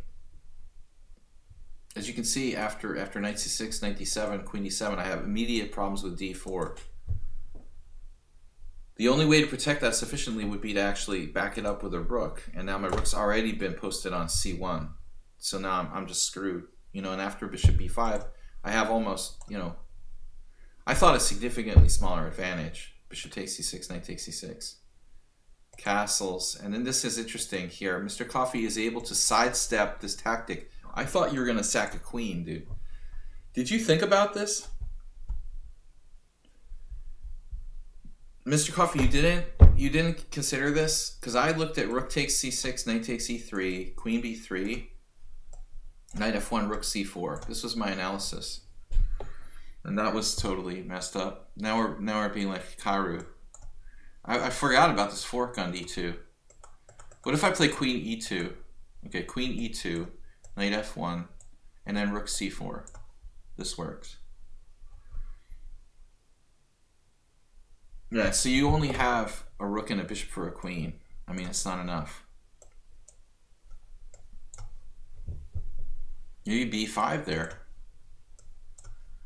Rook a6, bishop e6, d5, ed5. I mean, this is getting kind of sketchy here. So, too unclear for you. You're worse than me, having to have a clear position all the time. But you got out of the trouble there pretty well. Guys, we have time for at least one more game. So Alex Hans said he would challenge. If you guys want to challenge me 5+3 through 7+3, the 5+3 challenges would be better now. If we could get a 5+3 challenge from the astronaut. You sent a link to a Falkbeer counter gambit. Thanks, Falkbeer. Good name. I know Falkbeer has been lurking before. You know, he's not new to the stream, but it was kind of funny that he popped up today after we had a King's Gambit. You know, that's really rare because I almost never play e4, e5. And how often do you get the King's Gambit when you play e4, e5? It's like playing the Blumenfeld Gambit. Like, you could play e4, e5 all day long, you know, 93 games and not get a King's Gambit. You just have to be kind of lucky. You get a lifetime diamond membership. I've enjoyed it so much, Bob. It's just, I can't even tell you how important it is to my everyday life. If you play You Always, Stook, you played the Birds opening, right? Come on, guys, let's get one more challenge. I'm running out of time. I have to beg you to challenge me. Even if you play me already, I'll play, you know, we can play another game with someone who's already played. No problem. Thanks, Mr. Slowhand, Jim, Merle Dixon. Who else do we have donations from? Is that it? Just 3? How to apply for a title. Bob, I already have an account on there. You can't make another account. Dude, you can't make another account. They're going to know you're not me, you know? It's pretty obvious.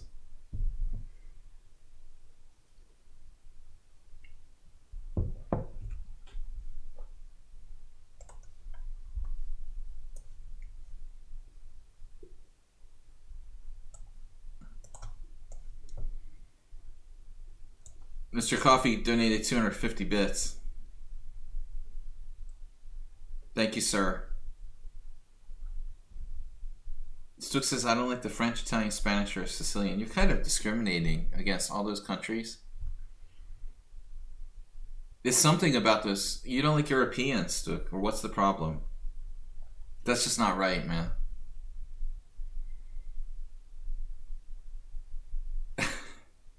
He doesn't like Western Europe or something. Alright. I'm not going to get another challenge. We'll have to get some from the lobby. Another victim. Lobby victim. Yeah, you got the EU. You don't like the EU. Bodo. That's like a Hungarian name. It's only got 29 games. This is too long now. 7+5. 5+5, but that's provisional. Oh, we'll play him. Alright. Come on, dude. Oh, we lost him. Dude!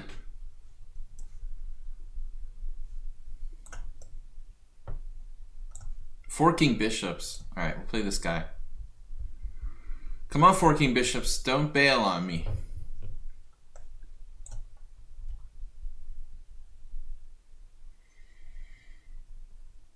I should do a stream where I like take requests to play openings. Maybe I'll think about doing that in the future. I might be able to bring back the Wednesday stream. We'll see. I gotta get settled into Budapest. I've been doing 5 streams a week. Dude, play the London system. I can't believe it. Bob said play the London, and the guy played the London. This random guy in the lobby. That's unbelievable. What is the chance of that happening?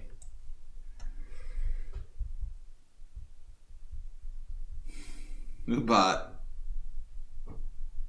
The London was played. C4. It's a good system. That's probably one of White's best moves here. Literally. Bishop G3. No, actually, that's not that great here, because I've got knight E4. A Weedmaster would be proud of me. He's in the other room, but he's the one who told me to play this.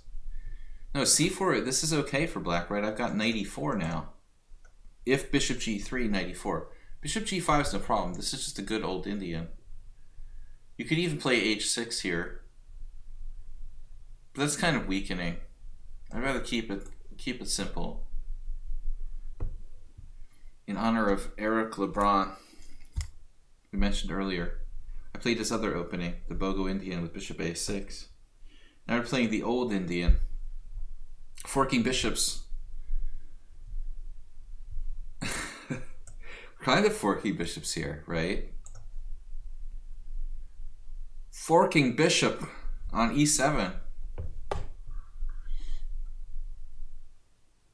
Ubot looks studly now. Yeah, I like the Budapest. You know, the only game I ever played the Budapest, that's a story of mine. Flock beer. I was stoned and I sacrificed a piece for nothing and lost to this guy who I'd never lost to in the club. I rarely played tournament games under the influence of marijuana, but this was one exception. I played the Budapest and he played the variation that Alyekin played, you know, with F4, or how does it work? E4. E4 against the Budapest. My only Budapest game of all time. And I had studied the opening a little bit. It wasn't just a one-off. I was thinking about playing it. And then I was really not completely 100% there when I played that game, so I got over-optimistic and sacrificed a piece and lost to a guy who I would never lose to. We must have played 7 or 8 times. Maybe not as, maybe 5 or 6. But I never ever lost against him. But this game, I mean, when you sacrifice a piece for 2 pawns, you know, against a credible opponent. I never did a series on Budapest. No. The Blumenfeld, they sound similar. That's a good idea, Mr. Coffee. Budapest is more legitimate, though. I mean, it's got more street credibility. The Blumenfeld's kind of like a forgotten gambit. I live in Budapest. That's funny. That's my only Budapest gambit I ever played. I was around 2200, maybe 2300 at the time. Maybe 2300 at the time, and my opponent was 2150. This old Russian former master. He had been 2200 at some point, but he had gone down. And he had never come close to beating me in 5 games. He had drawn me once or twice, but he had never come close to beating me. But I was just too optimistic. It wasn't the Budapest's fault, though. You know, it just wasn't. And it's funny that I would go on to never play that opening in another tournament game. Too superstitious.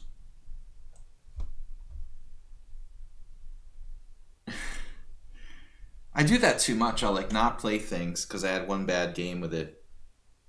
You really have to give an opening a fair chance before you give up on it.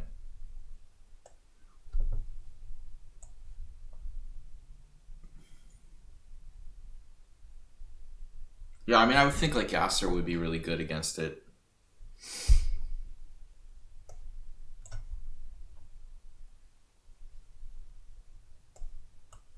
But it's playable. I mean, there's nothing, you can't refute the Budapest Gambit. There's the famous case of where, Karpov lost the most important match. This is a blunder. He missed knight takes e5. Karpov losing, one of the most important matches of his career against Nigel Short.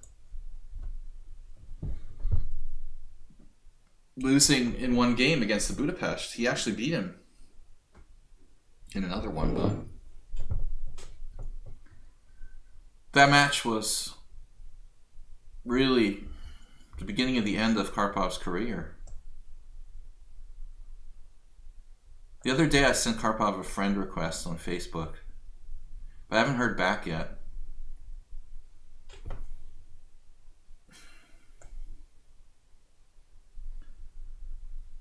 I guess he doesn't like me.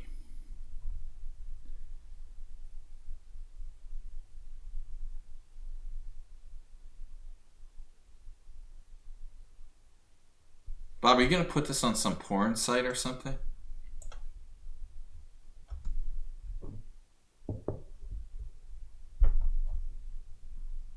It sounds like Bob's trying to enroll me on some porn site. I don't like the look of this. I don't think so, Bob. Two queens versus a rook. The Hikaru question. Well, this case is alright for me. Forking bishop seems like he's reasonable positionally, but he needs work tactically.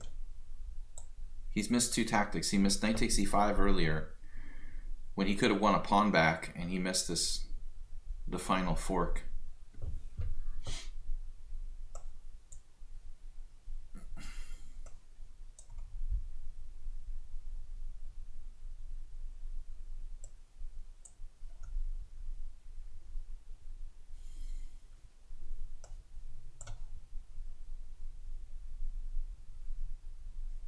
So what is Yasser's choice against the Budapest?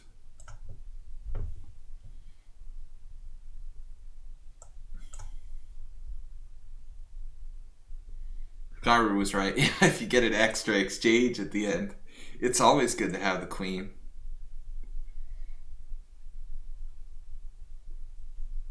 Last call, guys, for one last challenge. It's last call. And then it's Monday Night Football time. Dinner and beer, like WJ Loof suggested earlier.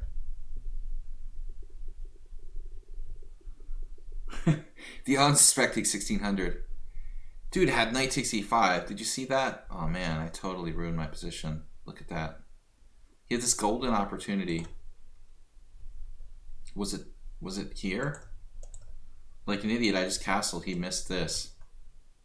Analysis board. Knight takes e5. Maybe I'm still better. I have, like his king is still in the center here.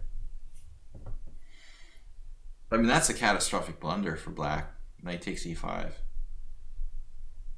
I just dropped my extra pawn for nothing. Can't get a challenge. You guys are all frayed. Fraidy cats.